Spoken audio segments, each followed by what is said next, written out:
நிறைய முரண்பாடுகள் காங்கிரஸுக்குள்ளே வந்திருக்கு. ஹலீம் அல் புகாரி இப்படி ஒரு முரண்பாட்டை தெரிவிச்சோன்னா ஒரு கட்சி பொறுப்புகள்லாம் பறிக்கப்படுது, எப்படி மற்றவங்களுக்கெல்லாம் வராது? மேபி முஸ்லீம்ங்கிறதுனால இருக்கலாம். ஓகே, என்ன நடந்தாலும் ஜென்டலாக இருக்கான் என் மனுஷன் அப்படின்ட்டு ஒரு பேர் இருந்ததுல, அவங்க ஒதுங்கி போச்சு, மண்ணோட மண்ணாகி போச்சு. இனிமே காங்கிரஸ் அப்படி உயர்வா பார்க்க முடியுமா? அப்படி வரலாறு உங்களுக்கு இடம் இருக்குமா? எங்கோ நடந்தது உங்களுக்கு நடந்தது தப்புன்னு சொன்னீங்க, அப்ப அடுத்தவனுக்கு நடந்தா அதை சரிதான்னு வாதாடுறீங்களே, உங்களுக்கு எல்லாம் வெக்கமா இல்லையா? பாசிச கொள்கையில் ஒரு ப்ரூவன் கம்பெனியன் டிஎம்கே நம்மளுக்கு ஒரு ப்ரூவன் கம்பெனியன். இவங்க கிட்ட நம்மளுக்கு கருத்து வேறுபாடு இருந்தா கூட இவங்க மட்டும் பாஜகவோட போய் சேரலையான்னு இப்ப பேசுறாங்கல்ல காங்கிரஸ்ல இருந்து. அதனுடைய தொடர்ச்சியா தானே இன்னைக்கு தாவேக அரசும் இருக்கு. நாங்க அதே கொள்கைகள், உங்களுக்கு அரசியல் எதிரி தான் திமுகவை தவிர கொள்கை எதிரியா பாஜக தானே. திருப்பரங்குன்றத்தை சர்வே எடுத்துறாங்க, கொஞ்சம் பொறுத்து இருந்த பிறகு sir Visika Congress communist IUML எல்லாம் கூட இருக்காங்க சார். அவங்க பார்த்துக்க மாட்டாங்களா, தடுக்க மாட்டாங்களா? இதுதான் இப்போ உச்சகட்ச காமெடியை இவங்க பண்ற எல்லாத்தையும் அவங்க டிஃபெண்ட் பண்ண வேண்டியது. அதுதான் நம்ம பொறுத்து இருந்து அதை பார்க்கணும். திமுகவுடைய எதிர்ப்பு வாக்குகளைத்தான் நான் வாங்குகிறேன் என்று ஒரு வாங்குகிறார். பிறகு திமுக கூட்டணி சக்திகளையே எனக்கு ஆதரவு கொடுக்க வர வேண்டும் என்று அழைக்கிறார். மக்கள் கேள்வி கேட்கவில்லை. என்டிஏலிருந்து காமராஜ் வருகிறார், அவரை ஏற்கிறார், மக்கள் கேள்வி கேட்கவில்லை. எடப்பாடி பழனிசாமி அவர்களை குறைந்தபட்சம் அவரையாவது போய் சந்தித்திருக்க வேண்டும், அவரை தவிர்க்கிறார். சி வி சண்முகத்தை போய் பார்க்கிறார், யாரும் கேள்வி கேட்கல. இதெல்லாம் எப்படா சரின்னு யாருமே கேள்வி கேட்கல. மாறாக நடக்கவே நடக்காத வெறும் காதுகளில் கேட்டுக்கொண்டிருந்த ஒரு சப்ஜெக்ட், அதை வச்சு ஒரு கான்ஸ்பிரசி தியரி கட்டுறாங்க. திமுக கூட்டணி வைக்க பார்த்தார்கள். யார்ட்டையாவது எவிடன்ஸா இருக்கா? அதான் உங்க கூட பேசணவங்க எல்லாமே வந்து வெளில சொல்றாங்கல்ல. எப்படி போய் திமுக கூட்டணி ஒரு ஆளை கூப்பிடுன்னு யாரும் விஜய் கேள்வி கேட்கல. எப்படி எதுவும் நடத்துனாங்களா? அப்படி யாராவது கேட்கறாங்களா? வாய் மூடுறதுக்கு ஒரு 6 மாசம் பொறுமையா தான் இருக்குமே. வாய்ப்பு யாரு சார் கொடுத்துட்டு அங்க வரணும்? வாய்ப்பு பொறுமையா ஒரு 6 மாசம் இருக்கும். ஆட்சி மஸ்டாரு ஒரு 6 மாசம் திமுக கூட்டணி அமைக்கிட்டு ஒரு பொறுமையா ஒரு 6 மாசம் இருங்கல. மக்களுடைய கோர் இஷ்யூவை பேஸ் பண்ணி தான் சார் லீடர்ஷிப் உருவாகணும். கரிஸ்மா உருவாகி வச்சு வரக்கூடாது. சரி, அப்பதான் உங்கள்ட்ட அக்கௌண்டபிலிட்டி இருக்கும் சார். கரிஸ்மா வந்தாலே அக்கௌண்டபிலிட்டி இருக்காது. வந்துருச்சு சார், வந்துருச்சு. ஒழிக்கணும், ஆதரவு கொடுக்க கூடாது.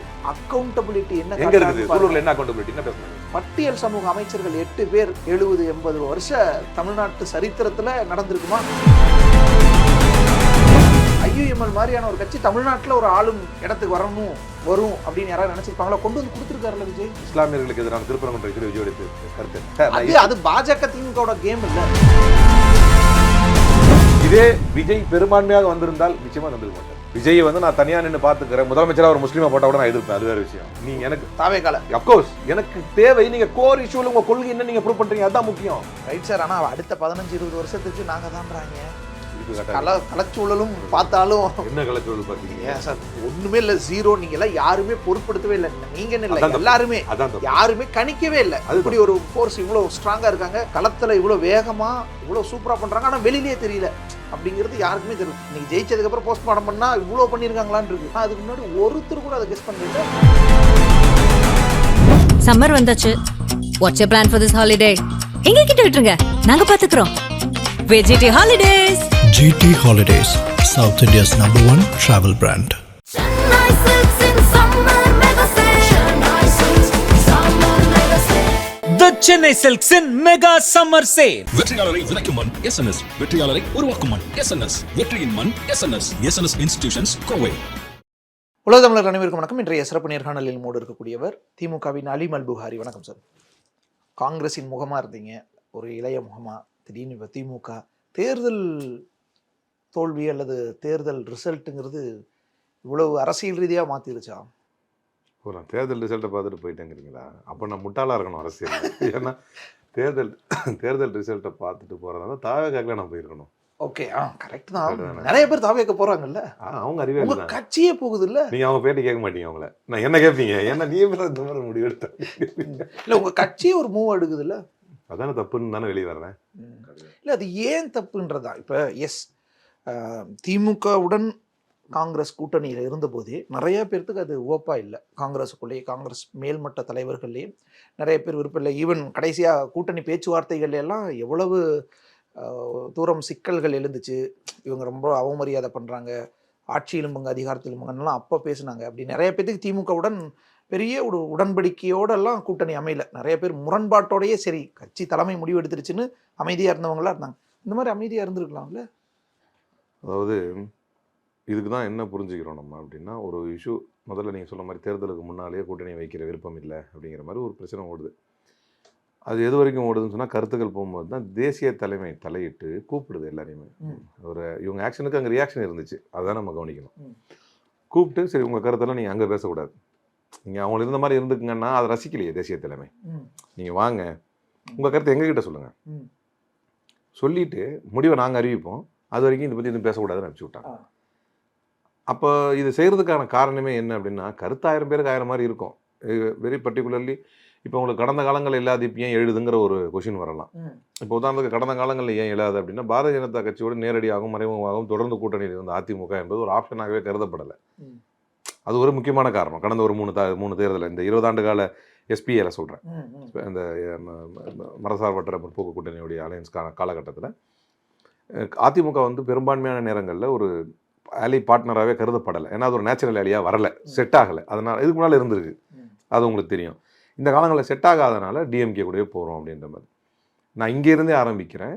இவர் ஆரம்பித்து கொள்கை எதிரி பாஜக என்று அறிவித்தது நமக்கு ஒரு பெரிய வாய்ப்பை வந்து ஓப்பன் பண்ணுச்சு. ஏன் இன்னொரு ஆப்ஷன் இருக்கத்தானே செய்யுது அப்படின்னு. அப்போ அதை வந்து ஏற்றார்கள் தொண்டர்கள், ஏற்கிறாங்க. தொண்டர்கள்ட்ட ஒரு ரெஃப்ரெஷ்மெண்ட் பிறகுது. அரபியில் ஒரு பழமொழி சொல்லுவாங்க, குல்லு ஜதீதின் லதீதுன்னு அப்படின்வாங்க. புதுசாக வர எல்லாமே இனிப்பாக இருக்கும் அப்படின்வாங்க. ஓகே. அப்போ வந்து ஓகே புதுசாக வராரு, அதுக்காக சம்மந்தமே இல்லாதது இனிப்பாக இருக்காது நம்மளுக்கு, இது சாப்பிட்ற பொருளாக இருக்கணும். விஜய் சாப்பிட்ற பொருளாக தெரிஞ்சாரு, ஏன்னா வந்து அவர் ஆன்டி பிஜேபி அப்படின்னு. அதனால ஒரு நல்ல வாய்ப்பாக இருந்தது. இதனால் தான் இது ஃபியூல் இக்னைட் ஆச்சே தவிர, ஒரு ஆப்ஷன் நமக்கு கிடைச்சதுங்கிறதுனால தான் இக்னைட் ஆச்சே தவிர, நீங்கள் அதுக்கு முன்னால் பாருங்க, ஒரு நேச்சுரலாக நம்மளை யாரும் இல்லைன்னும் போது இந்த பிரச்சனை எழலை. ரெண்டாவது அது இதுதான் மெயின் காரணம். ஒரு நேச்சுரலாக நம்மகிட்ட இவர்கிட்ட போகிறதுக்கான வாய்ப்பு இருக்குது, ஏன்னா அவர் நம்மளை அப்படி தான் டெக்ளேர் பண்ணுறாரு, நம்ம அவரை அப்படி தக்க வச்சுக்க முடியும் அப்படிங்கிற ஒரு நம்பிக்கை வர்றப்போ தான் இது வருது. இல்லைன்னா கடந்த காலங்கள் அந்த பிரச்சனை இல்லை. இது ஒன்று. ரெண்டாவது என்ன சொல்கிறாங்க, கட்சி வளர்ச்சி, இதெல்லாம் நான் பலமுறை பேசிட்டேன். கட்சி வளர்ந்துடும், இப்படி போனால் தான் கட்சி வளரும். திமுக இது வந்து முட்டாள்தனமான பேச்சு. கட்சி வந்து திமுக அவங்களை வளர்க்க விடாமல் உட்காந்து வச்சுக்கிட்டு இருந்துச்சு. இல்லை நீங்கள் எங்கேயாவது போய் கட்சி வளர்ச்சி பொதுக்கூட்டம் நடத்தும் போது போடக்கூடாது, நீங்கள் கூட்டணியில் இருக்கிறீங்க, நாங்கள் தான் பொதுக்கூட்டம் போடுவோம், அதில் நீங்கள் வந்து பேசணும்னு சொல்லிச்சா? கட்சியை வளர்க்குறதுங்கிறது நம்ம தான் சொல்கிறோம், சுற்றி முற்றி பார்க்குறோம். தெலுங்கானாவை நம்ம தான் பிரித்து கொடுக்குறோம். தெலுங்கானாவில் நம்ம 10 வருஷம் ஆட்சியில் இல்லை. மக்கள் மனசில் தெலுங்கானான்ற இஷ்யூ இருக்குதுன்றப்ப ரிஸ்க் எடுத்து மாநிலத்தையே 2ஆ ஆக்கி, சரி இவ்வளோ பெரிய போராட்டம் நடக்குது, அந்த போராட்டத்துக்கு செவி சாய்ப்போம், அவங்களுடைய கோரிக்கைக்கு நம்ம கவனம் கொடுப்போம் அப்படின்னு அந்த மாநிலத்தையும் பிரித்து கொடுக்குறாங்க. ஆனால் காங்கிரஸ் வர முடியல. வர வச்சார்ல ரேவந்த் ரெட்டி, அவர் என்ன கூட்டணியில் இருந்துக்கிட்டு அமைச்சர்கள் இடம் வாங்கிட்டா பண்ணி கொடுத்தாரு. நான் அந்த அடுத்தடுத்த காரணங்களை சொல்கிறேன். ஃபஸ்ட்டு நான் சொன்னது, இந்த பேச்சு வந்ததுக்கே நான் காரணத்தை சொல்லிட்டா எல்லாம் முடிஞ்சிடும்னு நினைக்கிறேங்கிறதுக்காக நான் சொல்லிட்டேன். இந்த பேச்சு ஏன் எழுந்தது அப்படின்னா, திமுகவுடனான உரசலால் அல்ல, மாறாக இன்னொரு ஆப்ஷன் நமக்கு கிடைத்ததால். ஓகே, சரி, அது ஆப்ஷன் தானே. ஒரு அரசியல் கட்சிக்கு வெற்றி, அதுக்கப்புறம் தான் பாயிண்ட். அதுக்கப்புறம் தான் நம்ம பெயின் பாயிண்ட்டுக்குள்ள வர்றோம். அப்படி வரப்ப இப்போ அங்கே தான் ஒரு சின்ன சங்கடம் என்ன ஏற்படுது. இப்போ என்ன பர்சனலாக என்ன எடுத்துக்கங்களேன், கட்சியாக இல்லாமல் ஒரு சின்ன சங்கடம். இத்தனை ஆண்டு காலங்கள் வெறும் அலையன்ஸாக தான் இது போச்சா? நேச்சுரல் வேல்யூக்கும் பொலிட்டிக்கல் அலையன்ஸுக்கு வித்தியாசம் இருக்குது. ஒன்று, இது வந்து கொள்கை ரீதியான ஒரு கூட்டணி அப்படின்னு தலைவர் ராகுல் காந்தி வந்து வரும்போதெல்லாம் சொல்கிறதும், ஸ்வீட் பாக்ஸ் எல்லாருக்கும் ஸ்வீட் பாக்ஸ் வாங்கிட்டு போக மாட்டார், எங்கள் அண்ணனுக்கு அப்படின்னு போய் வாங்கிட்டு போய் கொடுக்குறாரு. இதெல்லாம் ஒரு தொண்டனா என்ன நினச்சி இதெல்லாம் பார்க்க சொல்கிறீங்க? அவர் கொடுக்கும்போது கொடுப்பாரு, நம்ம பார்த்து ஒரே குடும்பம் அப்படி இல்லை. அது இல்லை இவரை சொல்கிறேன், இப்போ ராகுல் காந்தி நம்ம தலைவர் கொடுக்குறாரு, அதை நம்ம எப்படி ஏற்போம், எப்படி அதை வரவேற்போம்? கரெக்டுப்பா என்ன அப்படின்னு திடீர்னு முதல்ல முடிச்சுக்கிட்டேன், கிளம்பி வெளியே அப்படின்னு எப்படி இருக்கும்? நான் ஒரு யதார்த்தம் அப்படி இல்லை, சூழல் அப்படி ஆயிடுச்சு, மக்கள் தீர்ப்பு அப்படி ஆயிடுச்சு, இதை நம்ம பயன்படுத்திக்கணும், இந்த சூழலை நம்ம பயன்படுத்திக்கணும். அதெல்லாம் புரிஞ்சுக்கங்க. மக்கள் தீர்ப்பு விஜய் ஆளுவதற்காக வரல, இருந்தாலும் இப்படி எடுத்துக்கிறேன் ஒரு வார்த்தைக்கு, விஜய் தான் ஆள வேண்டும் என்று மக்கள் முடிவு எடுத்து கொடுத்துட்டாருன்னு வச்சுக்கோங்க. உங்கள் அரசியல் முடிவும் அப்படி தான் நீங்கள் எடுத்துக்கணும்னு ஒன்று கட்டாயம் இல்லையே. அரசியல் முடிவு என்பது அது வந்து ஒரு ஜென்டில்மேன்னஸ் தானே. நம்ம ராகுல் காந்தியை என்னவா பார்த்தோம், இன்றைக்கி இப்போ நடக்குதில்ல, இன்னைக்கு உள்ள செனாரியோவுக்கு வந்துட்டோம்னா கரெக்டாக போயிடும். மத்திய பிரதேசத்தில் ஒரு 25 எம்எல்ஏ கிட்ட போகிறாங்க பிஜேபியில் இதே ஸ்டைலில். இப்போ மரகதம் குமார் எல்லாம் நேற்று பண்ணாங்க இல்லையா, அதே ஸ்டைலில் வந்து ரிசைன் பண்ணிவிட்டு ஜாயின் பண்ணி கண்டெஸ்ட் பண்ணி 18 பேர் என்னமோ ஜெயிச்சிடுறாங்க பிஜேபியில். மக்கள் தீர்ப்பை திருடுறாங்கன்னு ராகுல் காந்தி ஆமான்னாரு மாணிக்கம் தாக்கூர். ஆனால் அதையே இன்றைக்கி இங்கே சேரப்போ சரி அப்படின்னு சொன்னால், நம்ம அதை சொன்னார்ல, அது அப்படி திருடுறாங்க அப்படின்னும் போது நம்ம வந்து கரெக்டாக இல்லை, ஒரு கரெக்டாக சொல்கிறாரு, இன்னும் ஒரு அநியாயம் பண்ணுறாங்க. ஆனால் அதையே நம்ம பண்ணும்போது நமக்கு எப்படி இருக்கும் மனசுக்கு? இதுக்கு எங்கேயாவது ஒரு பதில் இருக்கா யார்ட்டையாவது? அவன் பண்ணது தப்புன்னு சொன்னீங்களே தலைவர், இன்னைக்கு தப்பு இல்லைன்னு தான் மாணிக்கம் தாக்கூர் சொல்கிறாரு. அதை தான் சொல்கிறேன், அதுதானே இருக்க முடியாதுன்னு நான் சொல்கிறேன். இது இந்த நிலைமையில தான் இவங்க எல்லாரும் சரி இப்போ அதையே கண்டிக்கிறாங்க. ஜோதிமணி அவர்களும் தப்பு தான் அப்படின்னு. எனக்கு இங்கே ஒரு சின்ன சந்தேகம் வருது. நிறைய முரண்பாடுகள் காங்கிரஸுக்குள்ளே வந்திருக்கு. நிறைய பேர் வந்து தலைமைக்கு எதிராக, தலைமையின் மீதே பயங்கரமான புகார்களை எல்லாம் தெரிவிச்சுங்க இருக்காங்க. சரியில்லை, நம்ம வேகம் சரியில்லை, நம்ம செயல்பாடுகள் சரியில்லைன்னு இருக்காங்க. வேட்பாளர் தேர்வே விலை பேசுகிறாங்க, அது வேட்பாளர் தேர்வாகவே இல்லை அப்படின்னுலாம் நிறைய விமர்சனங்களை எல்லாம் சொல்லியிருக்காங்க. நிறைய பேர் கருத்துக்களை கூட்டணிக்கு எதிராக இப்படியெல்லாம் பேசியிருக்காங்க. அலீம் அல் புகாரி இப்படி ஒரு முரண்பாட்டை தெரிவிச்சோன்னா ஒரு கட்சி பொறுப்புகள்லாம் பறிக்கப்படுது, எப்படி மற்றவங்களுக்கெல்லாம் வராதது? நம்ம இது நான் எவ்வளோ கேள்விக்கு பதில் சொல்லிடுறேன். இந்த கேள்வி என்னால் பதில் சொல்ல முடியல. இப்படி நடந்துருச்சு கட்சி, அப்படி நடந்துருச்சு. அவங்க மேல எல்லாம் எந்த ஆக்ஷனும் அதை விடுங்க. நீங்கள் ஜனநாயகம், உட்கட்சி ஜனநாயகம். நாங்கள் எனக்கு பேர் டக்குன்னு ஸ்ரீதேவி ஷெலிஜான்னு நினைக்கிறேன், ஒருத்தவங்க ஹரியானாவில் இருக்காங்க சார். அவங்க டைரெக்டாகவே அப்படி செம்ம சண்டை. அன்றைக்கி நமக்கு அந்த அளவுக்கு இப்போ நேஷனலில் நமக்கு தேவையில்லை, அடிக்கடி டெல்லிலாம் போக மாட்டோம்ல. அன்றைக்கி நான் அப்போ தான் கவனிக்கிறேன். நான் உள்ள திறந்தோடனே ஃபஸ்ட் ஆஃபீஸே அவங்களுக்கு தான் இருக்குது, தேசிய தலைமையில் பழைய ஏஐசிசி ஆஃபீஸில். அக்பரோட ஆஃபீஸில் ஓப்பன் ஃபஸ்ட்டாக இந்த மாதிரி இவ்வளோ பேச்சு பேசினாங்களே, கட்சிக்குள்ளே அவ்வளோ பிரச்சனைகளை கிளப்பினாங்க. நான்லாம் ஒன்றுமே இல்லை அதுக்கு முன்னாடி. நம்ம வந்து அவ்வளோ பெரிய ஆளும் இல்லைன்னு வைங்களேன். அப்போ அவங்களுக்கு இல்லாத ஜனநாயக உரிமை, அவங்களுக்கு இருக்கிற ஜனநாயக உரிமை எனக்கு ஏன் இல்லாமல் ஆயிடுச்சு அப்படின்னு நினைக்கிறப்ப, அது ஏன் மேபி முஸ்லீம்ங்கிறதுனால இருக்கலாம். ஓகே. இன்னைக்கு நான் ஒரு பேர் சொல்லக்கூடாது, இன்றைக்கி இப்போ ஒரு முக்கியமான ஒரு எழுத்தாளரை சந்தித்தேன். அவர் மறுபடியும் இந்த பாயிண்ட் சொல்லும்போது எனக்கு ரொம்ப கஷ்டமாக இருந்தது. நான் அப்படி நினைக்கல. இங்கே தான் ஒரு எப்படி வந்து காங்கிரஸுக்கு வந்து திமுக நேச்சுரல் அலி அப்படின்னு சொன்னாங்களோ, அது மாதிரி ஒரு இஸ்லாமியருக்கு வந்து ஒரு நேச்சுரல் பார்ட்டினா அது வந்து காங்கிரஸ் அப்படின்ற நிறைய பேருக்கு எண்ணம் இருக்குது. அது நொறுங்குனது இன்னி வரைக்கும் எனக்கு மனசு தாங்கலை. அது வரைக்கும் நான் அப்படி ஓப்பனாக நான் சொன்னதில்லை. ஏன் இல்லை, நமக்கு ஏன் பண்ணணும் அப்படின்னு எனக்கு ஒரு பதில் தெரியல. நான் ரொம்ப நானாக வந்து என்ன சொல்கிறது, ரொம்ப அப்படி பாசிட்டிவிட்டியாக நானாக நினச்சிக்கிட்டது என்ன அப்படின்னா, ஓகே நம்ம பேசுனது வந்து தாக்கத்தை ஏற்படுத்தி அந்த அளவுக்கு தாக்கம் அவங்கள விட இவங்க அப்படின்னு நினச்சிக்கிட்டேன். அது ஒரு வகையாக நான் வந்து ஆப்டிமிஸ்டிக்காக நினச்சிக்கிட்டாலும் நமக்கு ஆப்டிமிசம் தான் வந்து நம்மளை ஃபியூல் பண்ணோம், முன்னேறிப்போ அப்படின்னு.